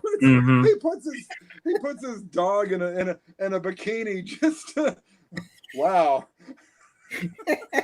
Things just Lord have mercy. Ricky's like, all right, moving on. Ricky, I ask you this: what theater did you see it in? Oh, God, I can't remember right offhand. I think that's how good the movie was. It was terrible.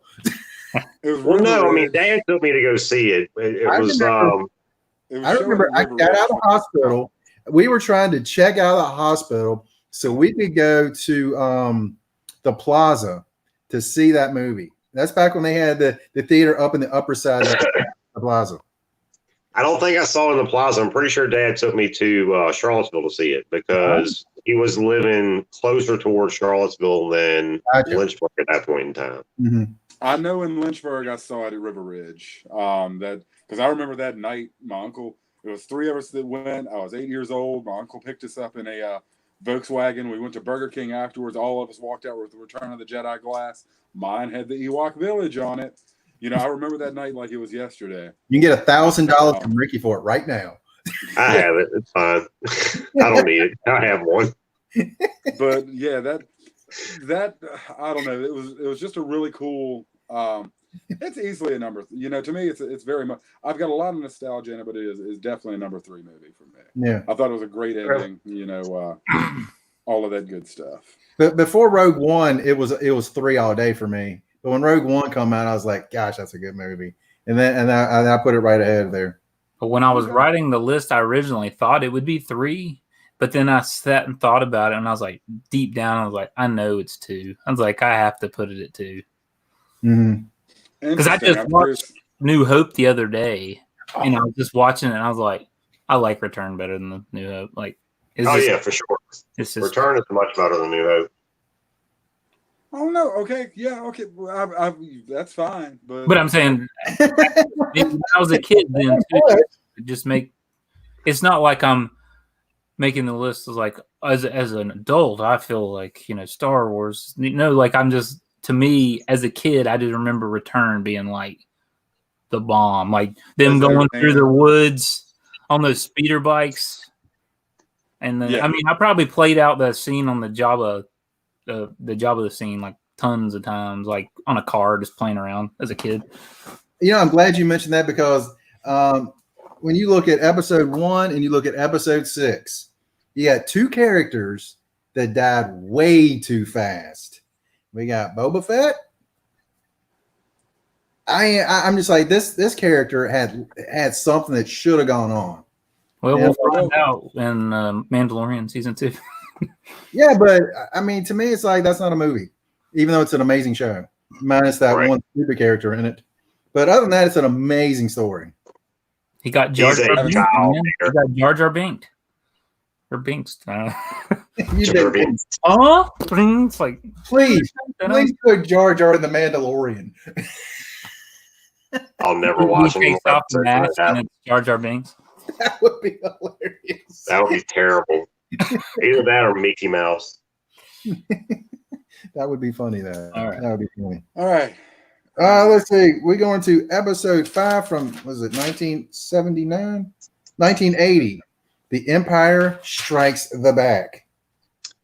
That would be a number 2 for me. He took a number 2.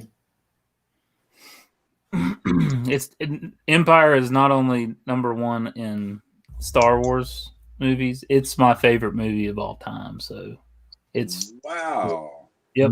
Mm-hmm. I did not know. That's very interesting. I mean, it is incredibly good. That's very interesting. Yeah. It's a good movie. I love it. I've seen that movie, I don't even know how many times. So I have it set at number 1 as well. It just, the bad guys won, and I loved every minute of it. You know, it like just the turmoil and the whole movie and the incest. You know, Luke. That's the favorite part. The incest. The incest. I loved it. The beginning, like on Hoth. That's one reason I have it actually at number 2. Like, but no, I mean, I can't put you number 1 for that. The beginning on Hoth. I mean, just that movie started and ended, and just like it started with like this sort of hopelessness, and it ended with that same hopelessness. Like, how in the hell are they getting out of this? Right. You know. And yeah, for me, I tell you what, going into this movie, I did not realize that Mark Hamill had, I guess he had a bad wreck. Mm-hmm. And I didn't know that. Somebody goes, well, you saw his face, didn't you? I was like, well, I thought it was because of the Wampa. But apparently they only put that scene in just because he had that wreck. I only found that out, gosh, like years later. Mm-hmm. Go ahead, Bonfire. What were you going to say? I'm sorry. I didn't mean to interrupt. Was that yeah. Luke had wrecked his. Mark Hamill had a bad auto accident. Yeah, yeah. Right. Like I didn't know if he was going to be able to make the movie or not because it was so bad. See, I didn't know anything about that until years later. And they go, "You saw his face, didn't you?" I was like, "Well, again, they had the scene with the Wampa, just clubbed him upside the head."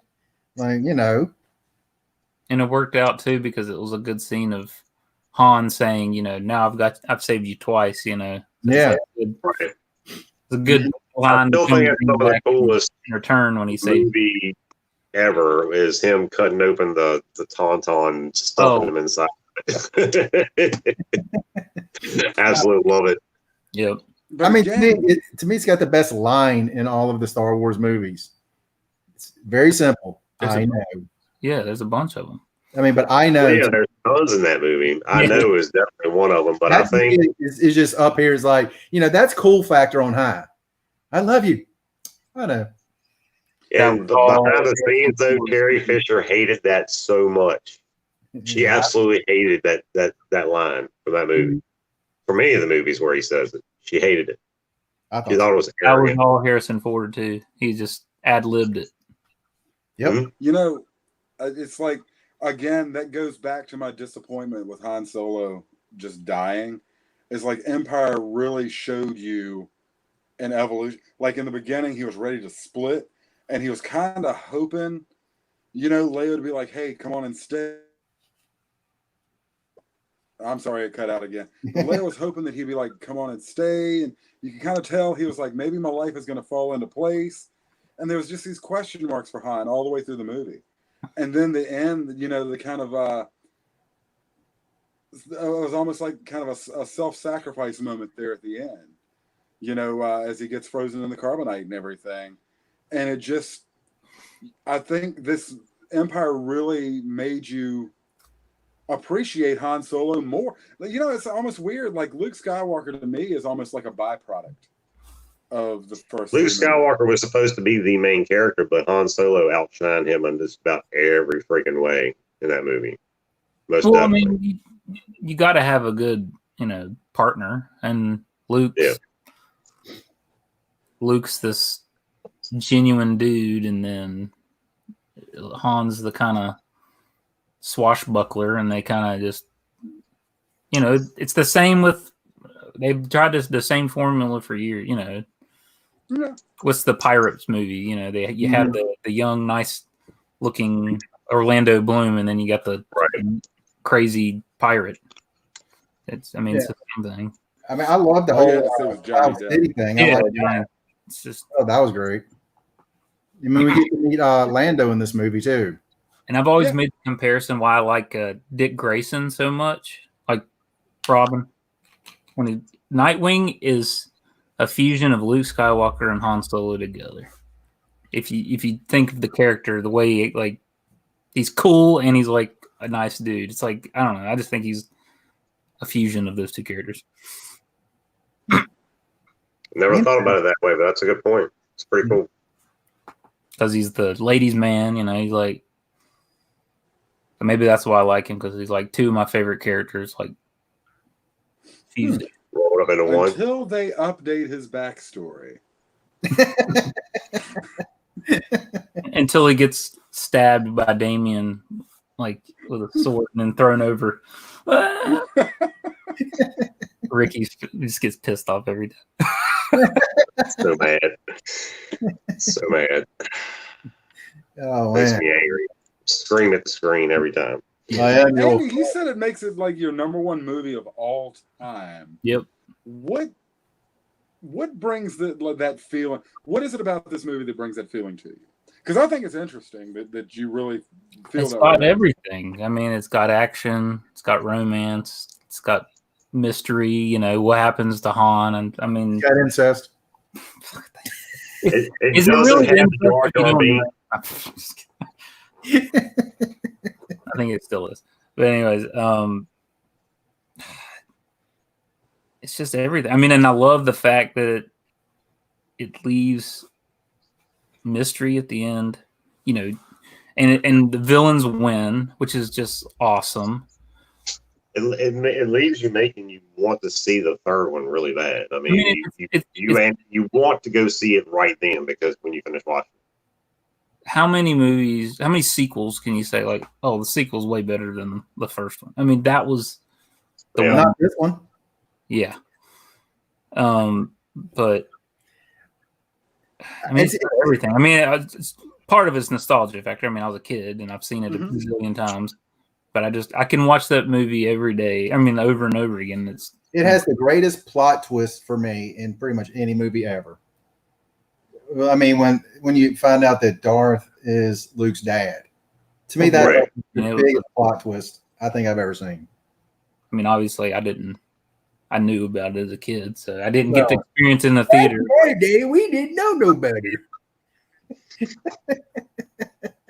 I think even as a kid, I knew that. I was like, oh yeah, that's gonna be his dad. But wow, there you were a smart one when you were young.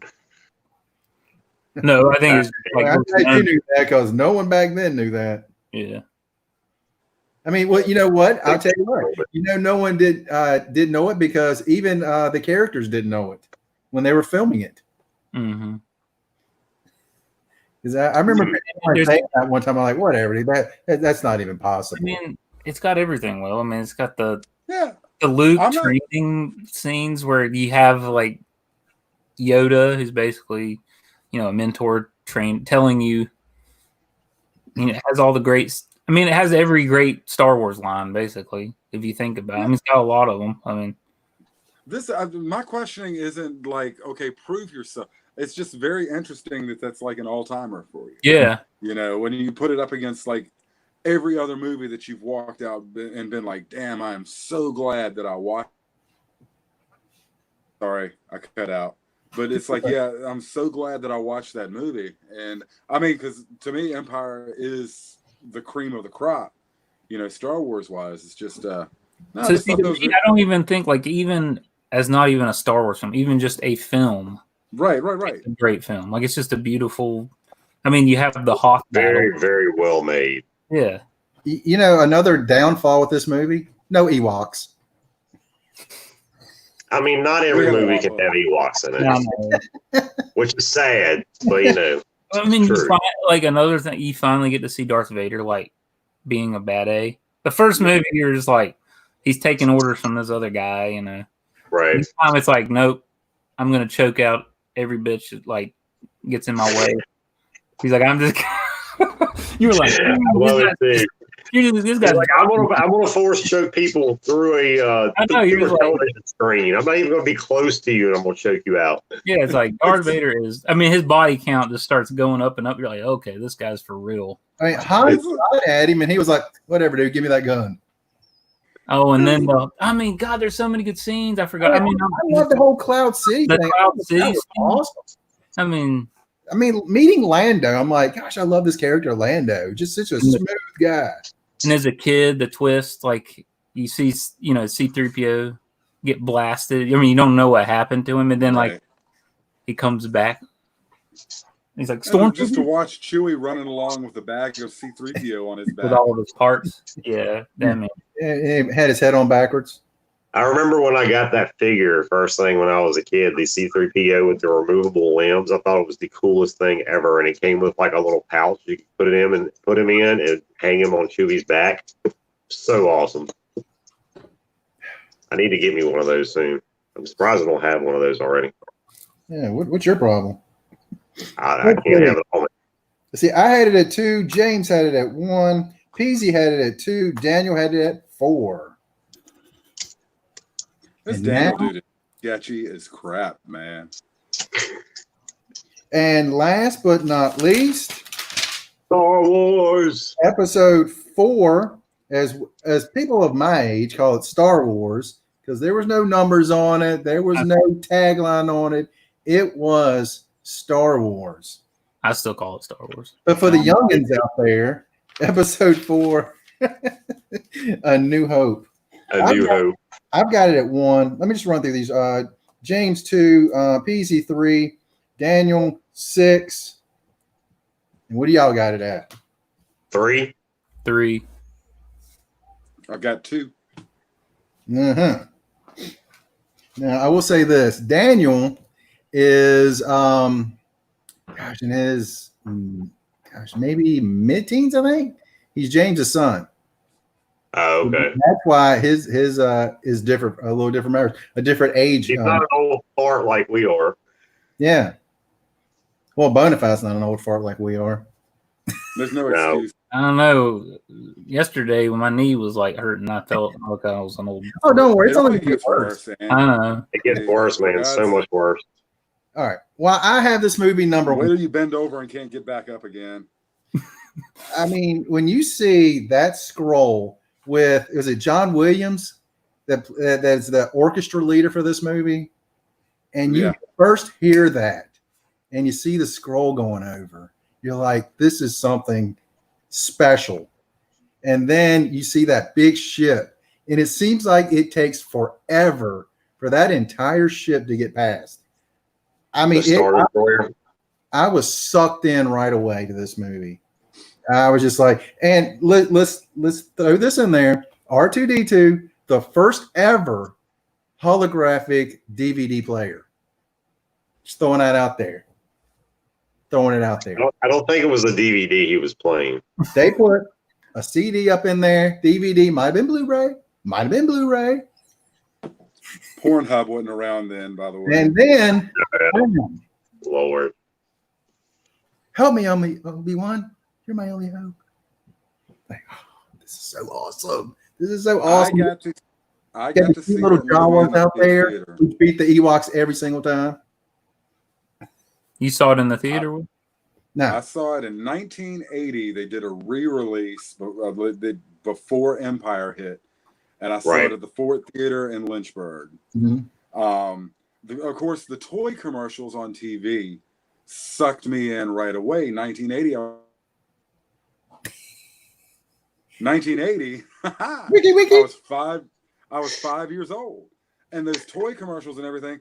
And my sister, I've got a sister that's 14 years older than me, took me and my brother to the Fort. I guess they scraped enough together because the Fort was like, 75 cents or something to go see a movie. And here we are sitting in the Fort Theater watching Star Wars in 1980. And Gail, at the end was just like, you never took your eyes off the screen the entire time. Now, at 5 years old, imagine having a 5-year-old in a theater and all of that stuff. But I sat there and I devoured this movie from beginning to end, even like scenes that would normally scare the crap out of me, like the trash compactor scene. Yeah. Right. It really was, and I walked out of there even more.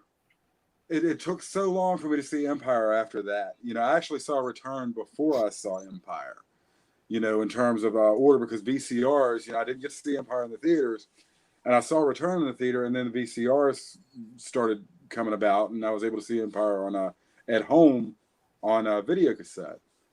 But I tell you, that was a defining, that was a very, as a child, that's a very defining thing. Mm-hmm. I think it took me solidly into the world of like nerd culture. Yeah. Yes, very much so. Wait, what's that? What's that? Nerd. Yeah. What's that? That's just my everyday life. I mean, that's it. Yeah. Some people are just like, I'm devout. We're not nerds, we're geeks. It's the difference. I'm a nerd. I'm not a geek. You're a geek. I'm not smart enough to be a geek. I'm a nerd. Yeah, I don't know what I am. But I just like what I like. I don't care about the label. But yet you're really trying to force geeks on us. Yep. Just you more than anything. It really was the perfect beginning to a lot of things. Yeah. So I'll put it at number 2. It doesn't quite have the value to me that Empire has. But like, I think the 2 biggest influences on me would be, Star Wars and Batman 1989. Mm-hmm. Would be just the biggest influences, and just like, yeah, this is just really cool. And, the hype with Star Wars, in 77 and everything, obviously I was too young then. I was 2 years old. But, like, the hype and everything, it really was, like, it created itself. It didn't need the marketing. They were able to sell toys months before they came out. Here, buy this coupon, we'll send you the toys. try that it today. had this steamroller that started going down the road. And, I think the first 3 movies, Star Wars, Empire, and Return, successfully built upon that through, like the last trilogy, they marketed that. There was no, maybe for, of course, maybe for Force Awakens and maybe for Phantom Menace, because we wanted new Star Wars so bad after this layoff. But this was just a very spontaneous type of following that developed as a course of the movie, and it was natural. Yeah. It wasn't Disney going. We got to do Star Wars. We can make money if we just keep. Hey, we just paid billions of dollars for this. We better, pump them out. Give them what they think they want. Just meeting these characters for the first time. I mean, you see Luke, this little farm boy that wants to become a pilot somewhere. And, gosh, just everything about it to me is just awesome. And I will say this, I absolutely hate all the CGI stuff they put in when they make the later films of it. Hate that. Yeah, I need to get my hands on like the original version. Yeah. Oh, you mean where Han, like, they cut Han moving? Yeah. They move his head so it looks like Greedo shot first. But we all know Greedo. I don't think Greedo shot. Yeah, when I was they added that whole scene with Jabba and him talking underneath the Millennium Falcon too, which was completely unnecessary. Yeah, wasn't it originally? Even as a kid, I remembered like watching it on television, and I was like, when those tapes came out, like the first set of like VH, and I saw that scene, I was like, something's different here. I was like, I think, and then you could tell they like did something weird to Han. He was trying to walk like an Egyptian before there was an Egyptians to walk like. And I was just like, I'm pretty sure Han shot. Just hot. Yeah. There was no shit. It was just boom. Because, I mean, he knew he had to. He was going to get turned in. He's like, I got. That's it. There's a reason there's a Han shot first T-shirt. Yep. And trying to revise what we know is the truth and try the Jedi mind trick to make us, well, maybe it did happen that way. No, Han shot first. Han was not a good guy. He just wasn't. Right. And he was a scoundrel. He was a scumbag. Proving that, So my input on all this is I have it at number 3, but like I said, I didn't watch Star Wars first. That was not the first of the first 3 movies that I saw. So it's a little further down the list. But Star Wars, I love toys just like I do comics. And Star Wars toys, I really get into them. Like I buy as many as I can whenever I can. But you have to admit that a movie franchise is so good that it can put out the shittiest action figures in the world and still have people rush to the stores to buy them when they first came out, and still have people my age to this day going out and buying them because they are really crappy action figures. I mean, they have no posability whatsoever. They have no articulation. Half of them don't look like characters out of the movie completely. I mean, they're not that great. The vehicles are awesome. I will have to say that. The vehicles are pretty cool. But the movie means that much to so many people that they had to rush out and get those toys because it was that good of a movie. Yeah. Raise your hands if you choked down a bowl of C-3PO's cereal. See what I'm saying? I mean, that's the effect that the franchise had. Mm-hmm. Ninja Turtle cereal. It probably tasted the same. I had some Batman v Superman. But I mean, it's like that C-3PO's was horrible. But you got to stare. We didn't have iPhones then. You got to stare at the back of a Star Wars box while you were eating your cereal. Yep. If I'm not mistaken, it had like puzzles and stuff on the back of it too, didn't it? That's it. Like little things you could take and follow the circle around to get to the middle of it, or rearrange the letters to get this word to come out. Yeah, that was our fun back in the day. Something? What? So weren't they like corn puffs? They were like God awful. It was terrible. It was worse than corn pops. They were bad. Vitamin-y taste to it. Like, sometimes you shove a vitamin in your mouth and let Taste it the sit back. there for a Yeah. while. It had that taste to it. Right. This is Yeah, it was random. pretty gross. Do they still make Flintstone vitamins? I was just wondering. They do. I hope so. They're gummies now, though. Oh, don't ruin that dirty, nasty. Yeah, they don't. They're not like the little hard, Powdery. fruity. Yeah, they're not those anymore. Let me say one thing Billy real quick. Boom Boom. To be fair, I did not let them know Daniel's age or anything before. So after we got all the rankings, so that way they would have a legitimate thing to go, oh, well they must be ridiculous. But now that we all know, it's like it's a different time, different generation. He's so 13. they have different opinions on movies. Oh yeah, he's not gonna like the movies the way that we like them. He's not 5 years old. I'm not. He's 13. He should know. Just joking. No chill. No chill at all. Oh, In Lord. fairness, we operate under the assumption that most everybody watching is of a similar mindset and age as us.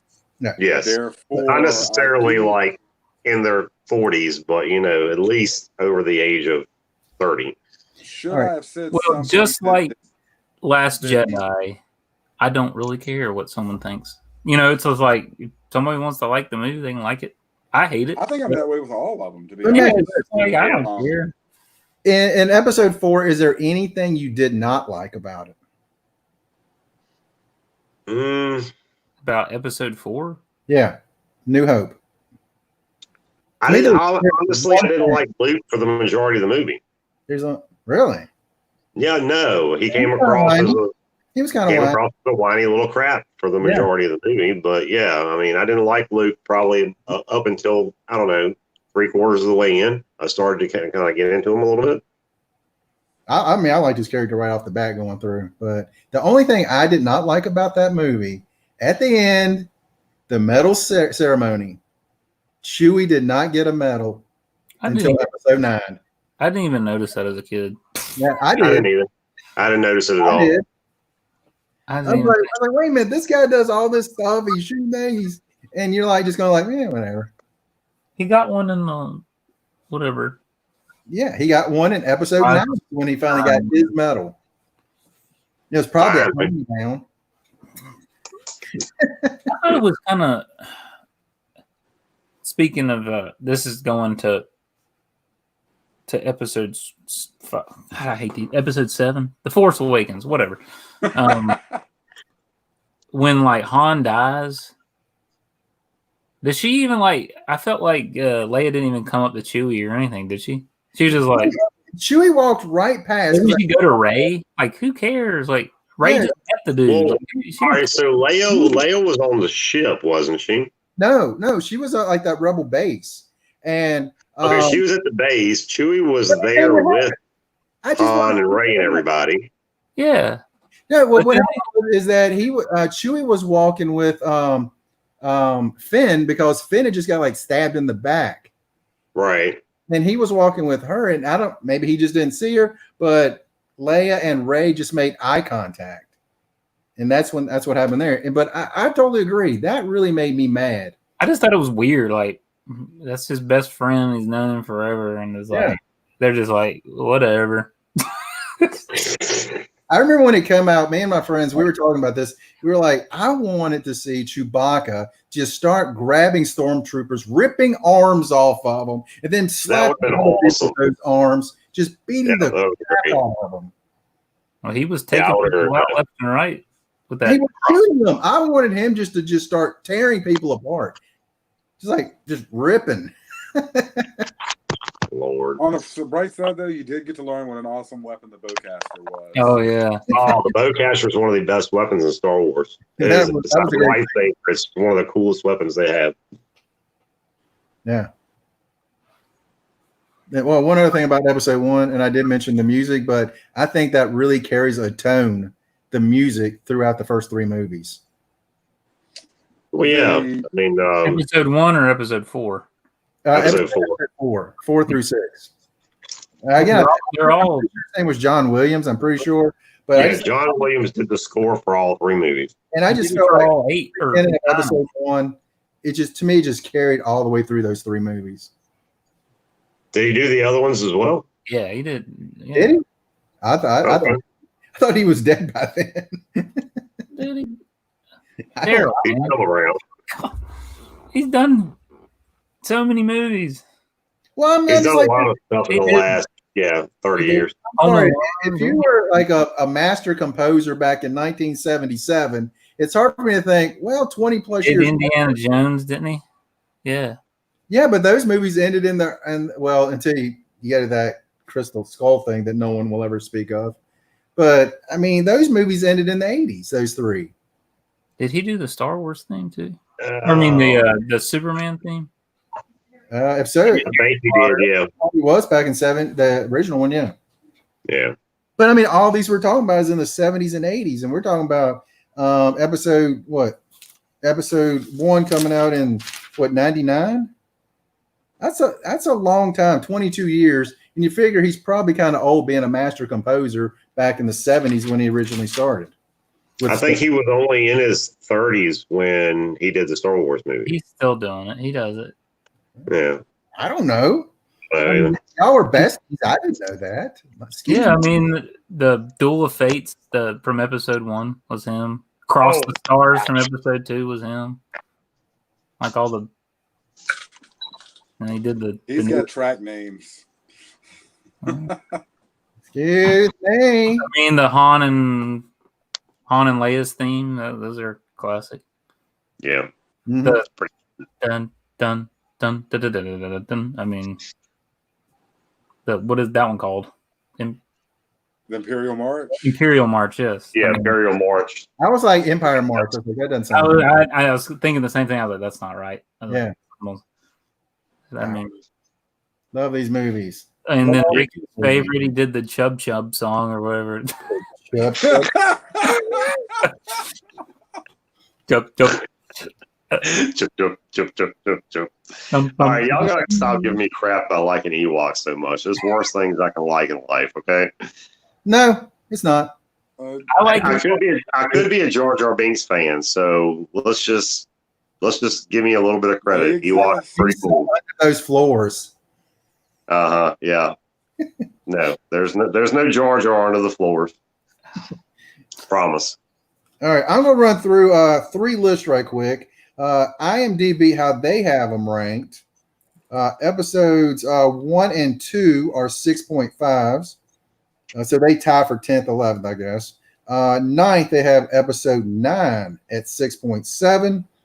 8, Solo at 6.9. 7, episode 8 at 7.0. 6, episode 3 at 7.5. Rogue One is 5th at 7.8. Let's see, episode 7, whichever one that is. That's Force Awakens. Yeah. 7.9. Episode 6, 8.3. Episode 4, 8.6. And agreeing with you guys, episode 5 at 8.7. Now, Rotten Tomatoes. I don't know what they're thinking over here, but okay. Episode 9, 52% at 11. 10, episode 1 at 5.3. 9, episode 2 at 5.3. 53%, my bad. 65%. Episode Solo at 8 at 70. Episode 3 at 80. Episode 6 at 82%. That is 6th. That is your Jedi. Rogue One, 84% at 5. At 4, we have episode 8. I don't know what they watched there. Episode 4 at 92% at 3. Episode 7 is 2nd. Now, come on. And with you guys also, episode 5 at 94. There you go. That is Rotten Tomatoes. I put so little faith. It's almost like a nice little guide, like a comic book price guide. It's like, hey, this is a good guide.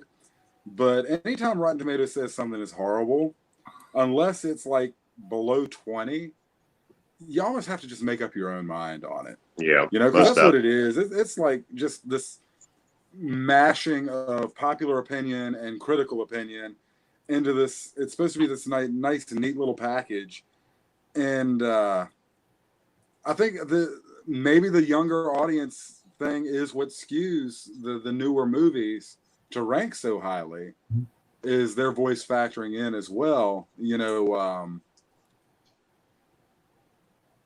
I just don't see it. Like episode 8 especially, I just don't see it. Someone stepping on a poodle. What? No, I think my car's home. I paid no attention to ratings, and it's been a long time for that, because every time, so often there's a movie like, this is great, it's like, 8 or something. I'm like, well, let me see it. Then more times than not, if it's highly rated, I'm not a fan. It's weird, but that's just me. We're weird anyway. Well, yeah, all right, we'll jump off here, folks. I gotta go out here and see who's knocking at my door. Word. We should keep this in case we need evidence. It's 10 o'clock. You need a what? We should keep you on in case we need evidence of something happening to you. I think it's my daughter. She probably forgot her key. All right, I'll see you guys later. Well, anyway, I thought it was fun. We had big fun. Ricky and I had very similar lists, I think. Mm-hmm. I don't think Star Wars is overrated. Star Wars is. I just saw that flash, and you're fine. That's a fine opinion to have, because I think Star Trek is overrated. You know, everybody's got this one thing where it's like, I don't see what the big deal is, and everybody's got this thing that's like, because everybody else loves it, I'm gonna hate it. You know, I mean, I just think we all have our own taste. That's it. But the thing is, when I was a kid, I didn't know people liked it. You just watch the movie and you're like, "Oh, this movie's awesome." That's and then I'd go to school and you'd find like other kids that watch Star Wars. Like, and then you're like, that's how you meet your friends. Mm-hmm. And like, it's kind of like Monty Python and the Holy Grail. It's almost like a rite of passage to watch that movie. So if you find out who likes it's overrated, that's fine. But I guarantee you that Star Wars in and of itself has positively, at least the first 3 parts before everybody got venomous and stupid about stuff. But from New Hope to Jedi, Star Wars has had a more positive impact and influenced more people along hobby lines and not being ashamed to like what they like than anything else. And if that's overrated, I'll take that all day long. Well, I don't care for Superman, but a lot of kids play Superman. I think it's the first movie that I remember that really marketed. Like that. I think that really set a tone for marketing. Like every movie now in that genre, like the superhero, the sci-fi stuff, action figures are coming out. And I think before that, I don't think it was like that. But then again, I was only 5 years old, so I don't know. Yeah, you had your Mego stuff, there were some licensed properties, but they weren't really focused on a movie like that, though. You didn't set your summer, it's like, when's the new Star Wars movie coming out? People they will sit outside dressed up, sometimes for a couple of days to see the movie first. Star Wars made every trip to Kmart a magical occasion because there was a chance that you were going to walk out of there with a new toy. Yep. And I don't know. Like I say, it just it just is what it is. It became this movement, and maybe it is harder. I don't think that movement's ever going to be duplicated. We wanted the new trilogy. The problem is the older generation like us appears to just not be ready to hand it over to the next generation. And that's what the new trilogy kind of was a changing of the guard. All right, kiddies, here's your Star Wars, take it and move on. And we won't let them have it. We won't be like, take this and do something with it. We're like, no, you still got to do this for us. It still has to match on how we feel. And that just might be the shortcoming that Star Wars never, the Disney is never able to get right with the new generation, is because we just simply aren't ready to let it go. And I think maybe we need to. I think kind of like what Howler said last week. We've got our Empire, we've got our New Hope, we've got our Return. Let's take that for what it means to us and just give the rest of it away. It is what it is. That's how I am.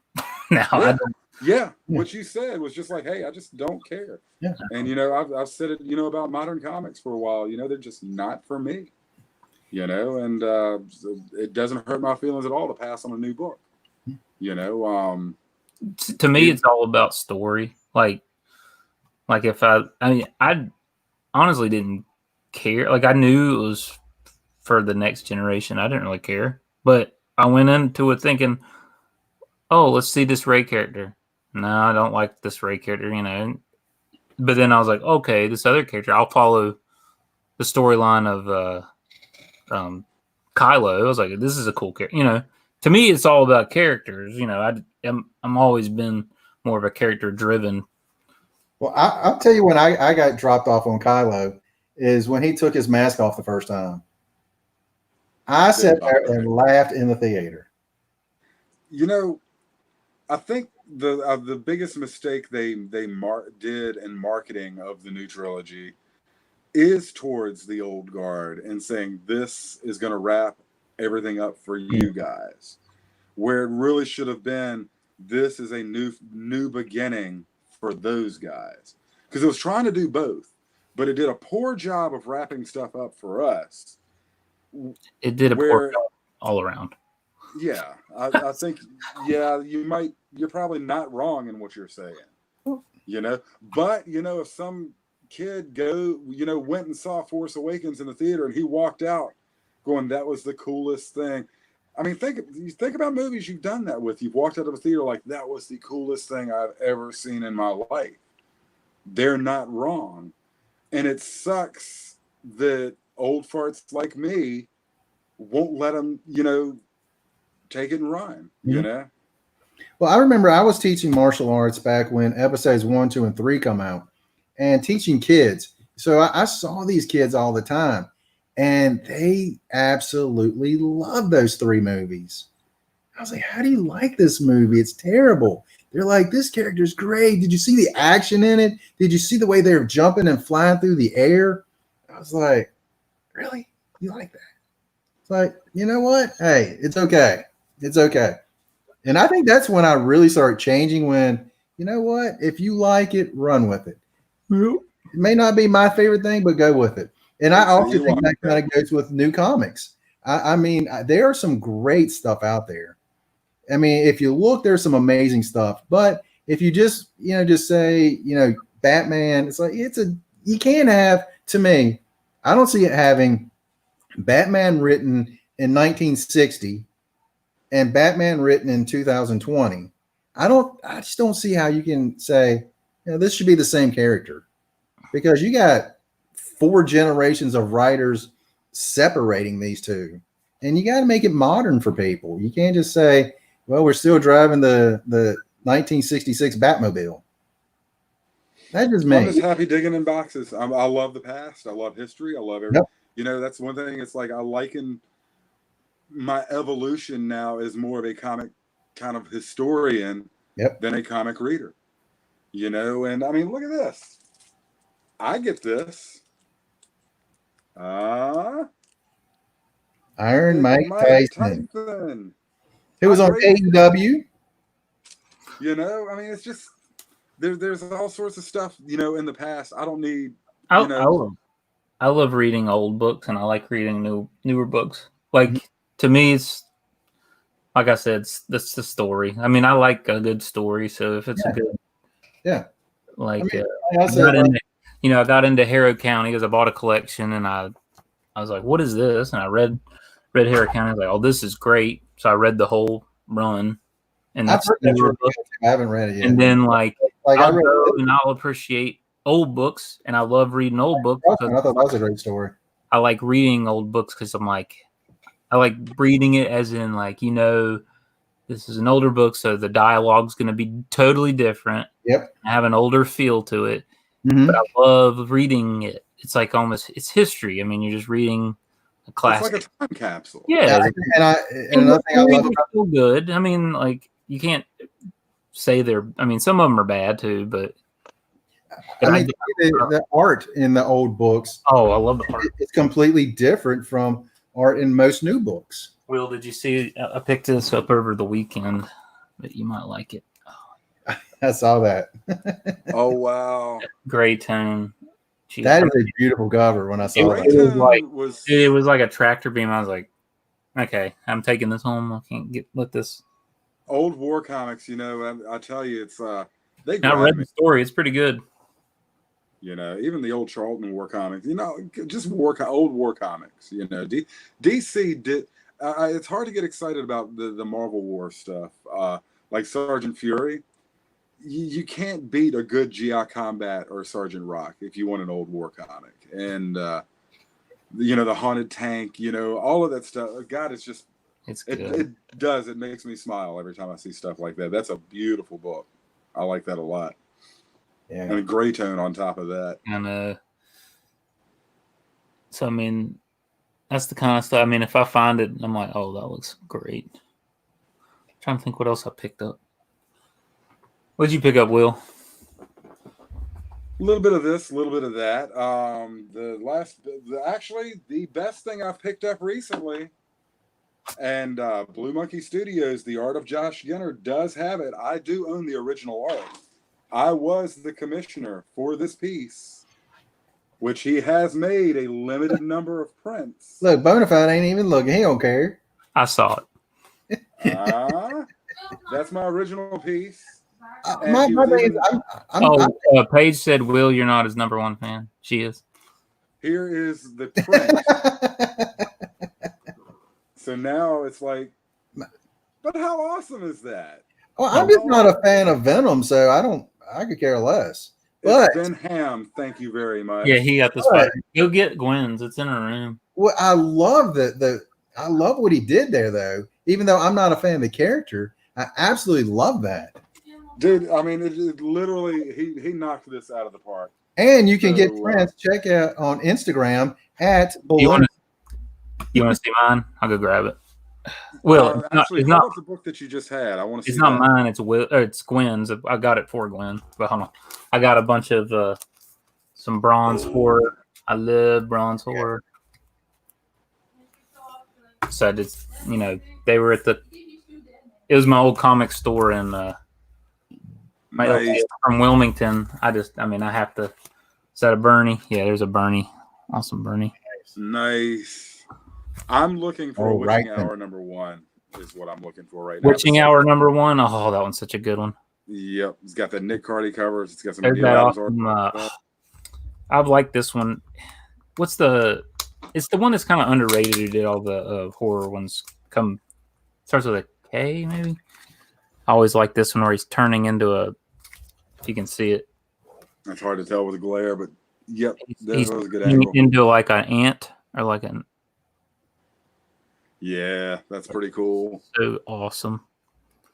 Yeah, I've gotten as the watchers can tell, like horror, Bronze Age horror, and especially pre-code horror, are really heating up right now.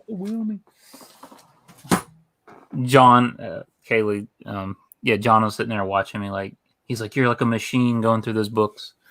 Hold on, I'll go get the. From Josh. Who else has an old Mickey Mouse from Germany? That's cool. Come on. I did pick up a old Daffy Duck. And I've got boxes upon boxes of old stuff like that. But Mickey Mouse, M-A-U-S, yeah, that is very cool. Von Deutschland, yeah. Yeah. Like I tell people, somebody actually commented on one of my videos. He said, he cracked me up. He goes, I'm from Germany and I can understand your voice. It's okay. I was like, well, when I was little, back in high school, I took German. All I remember now is how to count in like 3 or 4 words. That's about it. You know, the funny thing about foreign stuff, like I'll go into a little quick Magic the Gathering story. Boo. There were these two Sorry. pros that were playing, and you can buy Magic the Gathering cards in various languages. But like to play with Japanese cards was considered like kind of blinging out your deck. Well, in this pro tour, there was an American player sitting across from a Japanese player, and the American player is playing with Japanese cards. And he plays one of his cards, and the Japanese player reaches over, flips the card around, and starts to read it. And the American player was like, "Oh, if you need to know what it says, it's saying this." And the Japanese player just looked up at him like, "Are you stupid? I'm Japanese. This is my language. This is what I read." You know, and I thought it was a pretty cool little story. I remember back when we had a card shop back in the late 90s. We got a bunch of the old Japanese cards. We were selling the packs for like $25 a pack, and people were tearing them up. Yep. That was Dead Man? Yeah, Will knows that I'm a Dead Man fan, so when I saw this one, oh, that's cool. I was like, you don't know how close I came to buying that before you claimed it. I was like, you know what? I've already bought a couple things. Let that stay on the site for a minute. I know, I saw that. I came very close to picking that up. I What was think that? he gave What me was this one. I think he gave me this one. That one's good. I mean, who But- did that? That's Josh Ginner. Gosh. Oh, Ginner? I didn't Yeah, know. Skinner. One more time for the people. But then here's the one I commissioned for Gwen. If you need any commissions or anything, on Instagram, Balloon82. I gotta frame it for a room, but it is so awesome. Look at that. And like Yeah, that is awesome. the pink like just pops off of her outfit. I don't know if you can see it. She's Let's see. drumming, and it's like watercolors in the background. There you go. He probably should have done a print of this one That too. is. I remember you showing that to me one time before. That is absolutely incredible. I'm the one also that picked up the simple Batman that he did. But that is an incredible piece right there. Yeah, that will be framed. Oh my gosh. I just figured out how to put someone in the back and actually hear them. Yes. Yes, yes, yes. There's my little Batman that he drew. Nice. Isn't that cool? As Yeah. simple as it is, it's a very cool little piece. That is But awesome. I've got several commissions, and he loves it if, like, you experiment, ask him to experiment with different things. I've got a set of 4 Universal Monsters he did for me. You know, that, because, again, it's cheesy as crap and nowhere near scary compared to what we call scary now. But the Universal Monsters are just cool. You know, just take it on back in time. I'm a time warp guy. And if we're showing off Ginter stuff, I could get the incredible Monster from the Black Lagoon, I think, is amazing. The movie. Pages commission, the Rick and Morty. Yeah, the blank cover. Yeah. I mean, did you like love that movie? What's that? Monster Squad? No. Monster from the Black Lagoon. Creature from the Black Lagoon. Creature. Love that movie. I saw it not too long ago. I mean, not for the first time, but again. And I was like, man, this movie still holds up. Oh, it's right here. It does, you know, and I think that's a problem with a lot of the monsters and stuff. And now, like, the kaiju have returned, like Godzilla and Mothra and all of that. Yeah. I can see now interest in that stuff's picking up. Mhm. So everything, what goes around does come around, and even, I tell you, it's like just what was considered scary back then. It's like when Dracula was in theaters, there were people fainting in theaters. Yeah. And we watch Dracula now, like, really? Look at all what we've had since then. Yeah. Freddy and those guys. You remember Psycho when that first came out, and I still love Psycho, that original movie. So this was the commission page had Josh do. It's a Rick and Morty, and then she had they've used the portal gun to go to That Archie. What's the place they eat at? They're in Riverdale. I do know that much. What's the Pops or something? Pops, yeah. She's the Riverdale and the Rick or Archie perk. Does she like the new TV show? Yeah, she watches it. all the time. Gosh, I tried to watch it. I couldn't make it past the third episode. She says it's teeny boppy, but she loves it. Yeah. Hey, it is what it is. But yeah, I We mean, won't forgive her bad taste either. oh, I used to give her hell for Vampire Diaries. Ooh. You Do were not antagonize the redhead. Leave the red. Warning. Warning. He dropped it right upon you. I thought he did great on that. I mean, I was like, whoa. All right, who is Kaylee Ray? That's my friend. Yeah. Kaylee. Right, because there's this woman's wrestler named Kaylee Ray, and I was like, is that her? Are they watching the podcast? I've Kaylee. seen nothing comment wise. Y'all get to look at comments. I don't. You just click on the live comments. Is there? Well, he's not on computer. He's on his phone. Oh. Never mind. Yeah, like when I pull up, I pull up live comments. Can you see it? Yeah, but it like actually blocks all of y'all out. Yeah. All I can see now is the comments thing. Well, you'd probably rather look at the I guess comments. just check them, check them occasionally. And you Mhm. could, and then change that. You don't need to see us, do you? For the most part, it is Okay, Ray. interesting. It's me. Yeah, she does like Twitch and stuff. I don't know. Kaylee, shout out your Yeah. channel. Drop it in the comments. I'll put it on the screen for you. She's the one who actually does all the if you ever see me my koozies and shirts, she does koozies and shirts. But she did all my Bona Fide comics koozies. Oh, cool. Ooh. That's to hide what you're drinking in conventions. Is that what that is? Yeah. You should Right on. You should send me one of those with my next order. I will. If you want one. Yeah. I will put it on the spot. Well, it's not going to fit, but still. Selling his soul for capitalism. That's There you go. where Andy is headed right now. Hey, No, gotta make them they're duck. fun. They're always given away. I never sell those. I just give them. Especially I'm going to do a Comic-Con at a brewery, so I was just going to give those away. I think Wait, what? the best thing you can do with those is to like lace them with poison and be like, the antidote will be available at Hickory Comic-Con. Just come by a booth. Yeah. She promotes convention drinking. Well, Paige, There you go. there was one. What was the one? I don't know. Big Lick The sells wine alcohol. was cheap, and they had a heavy pour. Yeah, it was the Winston-Salem Twin City Comic-Con. I thought she was just going to start giving away my books. I was like, no. Oh, So, what was the next con you guys are thinking about? Did you say one was in September? Yeah, Supposedly. Hickory.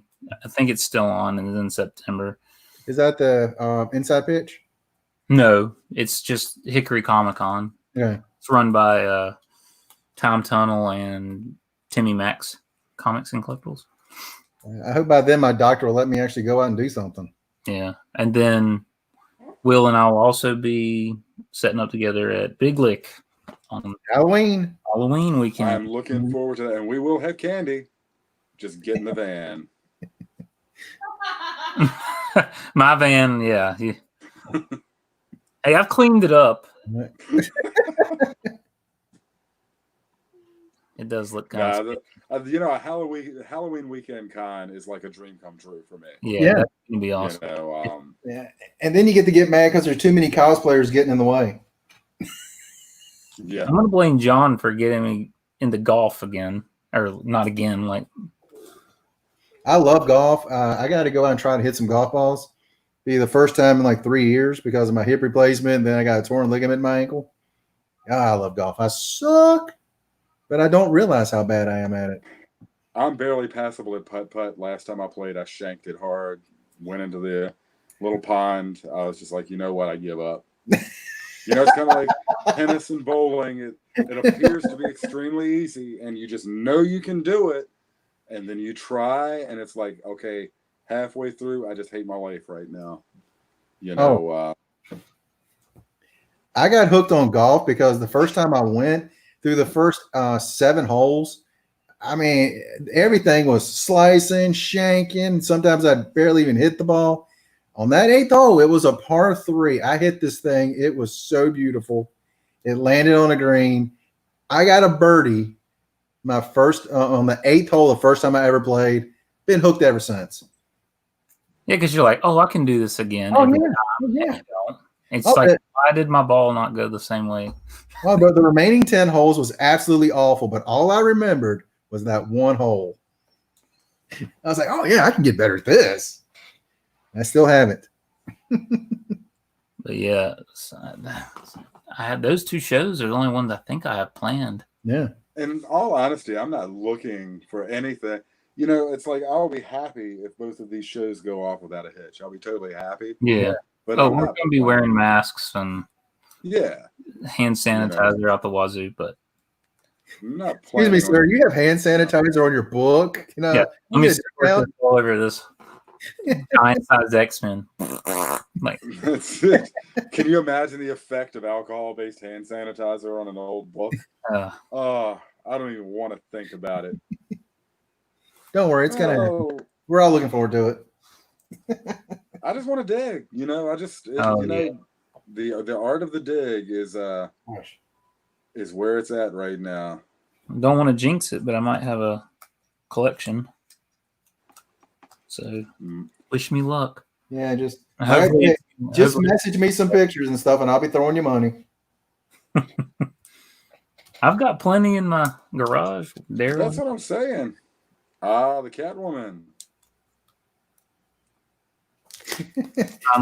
that is a bona fide pick right there. Mm-hmm. What else did you get from me? I got this set right here, the Dark Victory set. It's great. And you know, Loeb and Tim Sale did such good work on the 2 Batman story arcs. Oh, they did. And my 9.8 Harley, number 1. Yeah. That's what I picked up from you that time. I thought you had that already. That's why I was surprised when I thought you had it. Like graded. No, don't have that one graded. Oh, okay. Where's it at? It's right here somewhere. Y'all can keep chatting. I will find this book. Well, now that Daryl's gone, I was like, that's it. Now time for the overthrow. The top 10. I don't know. Yeah. Top 10 lists. Oh, here it is. Yeah, there's my copy, but I didn't realize right down here, on the side, it's got a bad scuff on it. It almost goes through the cover. There you go. Interesting. I've never owned a copy of that book, and I doubt I ever will. Yeah, I became a huge fan from Batman the Animated Series and been a fan ever since. But I do have these 2 bad boys. Love these covers. Cool. These blanks. Well, these aren't actual sketches, but you know, the Alex Ross over here, and I don't know who did this one. I got to Timmy Max. Mike Kirkfield. Finally got back to my LCS, and I don't have one. I loaded up on blank covers for cons. I was like, because I've told him before, I was like, any blank covers, and I want them because like I need them for shows. And he had a couple, so I got a bunch. I got some Batman ones finally. I was like, I can use those myself. There you go. I just hope that conventions give us the ability to interact with creators again. Yeah, I think that's a fear. You know, I mean, yeah, you look at the photo pictures, you might not be able to take photos with them anymore. I worry about the older artists, that creators and stuff. I worry about them. You know, if they go say, you know what, I'm not going to risk it. It'll probably be a while before they come out there. I think I feel like last year was our last great chance to meet some of the older creators. You know, Yep. And you pointed. Oh, Paige was telling me, has anybody read the new Avengers book? I did. She read it, and then I read it again. I know Will doesn't read new ones, but spoiler, Daryl, have you read it? Do you care? I don't care. Go ahead. Okay. So apparently, Khonshu is, basically taking control of Moon Knight. He's like really using the full power of Khonshu, and it was one of the coolest. He's taken down the Avengers, and one of the coolest things in the comic was Thor throws his hammer, and Moon Knight just stops it, and then he tells him, "You finally find out that Thor's hammer, Mjolnir, is made of moonstone." So Khonshu can. Oh my God! Why would you spoil that? So Khonshu can control it, and he just slaps Thor, and then he takes all these moons, and crushes Thor. I was like, oh my gosh! I was like, that's pretty cool. That is pretty It's cool. like it's like a heaven for Paige there. It's like, Oh yeah, Vader's y'all like, want jokes about Moon Knight now? Jeez, I want to read this now. Darn it! He's like, here's the pimp hand. Take it. she was like, not, she had to be like, well, not many people can wield Thor's hammer. Moon Knight can. Wonder Woman can. It's really Khonshu can wield it. I don't even know if it's wielding. I think it's more like manipulating. Yeah, it was more of manipulating. It's not like he's picking it up. He didn't and touch going, it with his hand. He had some Jedi Force on. It's what really happened. It's like, whatever. But it was pretty cool. Yeah, you'll have to read it. Or just, Oh, there you go. it's pretty cool. There you go. You- There you go. You ruined everything. All in Storyline cap- right there. Everything better. all in capitals. She is screaming.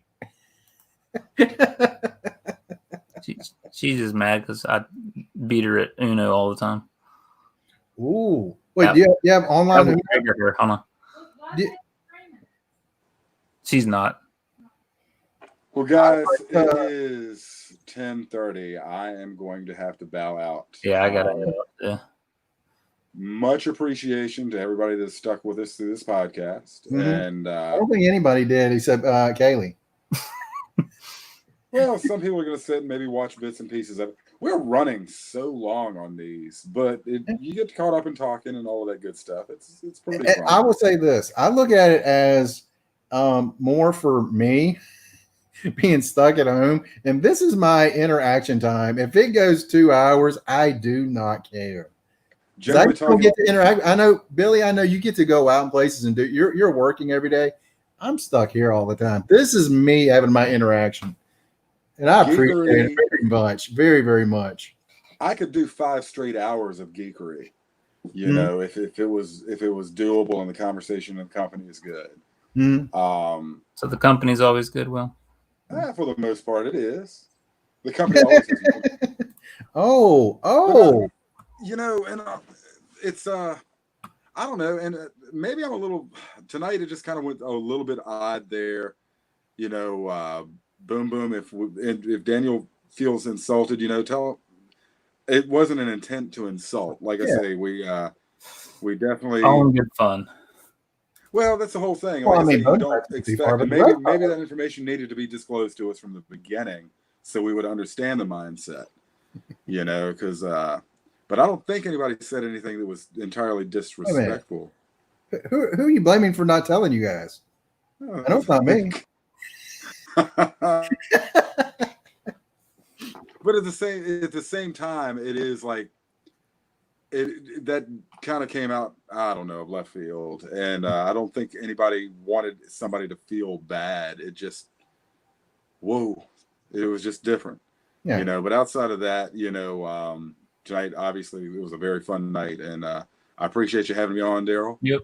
And Andy, it was great, like chatting with you as well. And I look forward to Big Lick and hopefully being able to hang out with you down at Hickory. And Mhm. I hope the world gets some sanity back soon. Yeah. Because right now, if it's not COVID, it's the entire race stuff that's going on right now, which, I don't mind throwing it out there. I watched the video in its entirety, and it is absolutely disgusting and It is. appalling. I think my opinion of certain people right now is changing the way they're reacting to stuff, trying to make excuses and you don't know what happened. Well, I saw the previous video. Now I know nothing happened before that happened to him. I normally don't talk politics, but I do think this is an important issue. So I'm just going to throw it out there. Daryl, I'm sorry to put it on your channel, but you know, real life kind of sucks right now, you know, for a bunch of people. And to be able to escape with you guys and talk cool stuff like, can Batman, you know, really do this? Or how great was episode 4 of Star Wars? You know, it's a great deal to be able to, yeah. It really is cool to be able to do this stuff with you guys. And I hope that the audience gets something out of it and understands that everything. We're not experts. None of us are experts. We're just really passionate about what we think and what we enjoy. And everybody has a right to enjoy things as they see fit. Yeah. Hey, Bona Fide, you said you play Uno. Do y'all play online Uno or just at home Uno? Both. But sometimes we play on like they play on their computer. I just play on Xbox. I didn't know there was an Xbox Uno. Yeah, there's like I watch. I don't know if you watch the YouTube channel Up Up Down Down. With is that the wrestlers? Yeah. I've watched. Yeah, and they play Uno every week. I absolutely love that. I'm like, I just want to play so bad. I love playing Uno. It's Challenge! Fun. That cracks me up every time. Absolutely love it. All right. Anyway. She wanted to have a tournament. And I was like, how can... Yeah, Billy, we're keeping you. I apologize. That was my fault. What's that? I said, I'm keeping you after I start asking him that question. I apologize. No, you're not keeping me anything. I stay by choice. If I wanted to leave, I've got this little leave button right here where it's just like chunk. I've said my goodbyes. Yeah. You know, but All seriously. All right. I'm glad we were able to brighten up your day a little bit, Daryl, give you something to talk about and do. Yeah. I 100% appreciate you guys, you know, coming on pretty much every week. Like next week, I don't know what we're talking about. I try to come on if I'm not busy or out of town or something. Yeah. I think next week just comics and stuff, so just random whatevers. If you guys are up for it. All comics all the time, all the time. Play, you know, he tries. Yeah. Oh, I was about to put that on there for you. All right, guys. Anything else before we go?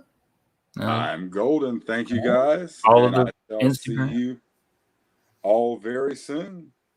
Yes. What was it? Instagram at Bonafide Comics. Yeah. All right. And Billy has nothing. I've got an Instagram account, but I don't interact with it. Yeah, he's a loner dotty, a rebel. It is what it is. But will be set up probably twice with me this year at least. Nice. Andy has taken me under his wing to show me the ways of the Force. Yeah, I mean, when I tell you your stuff was just a mess and his was immaculate. Andy is the king of preparation for this stuff. I'm such a horrible procrastinator. I wing it, and I can never quite get that polished look. It's taking a while. You know, it's That's not. It.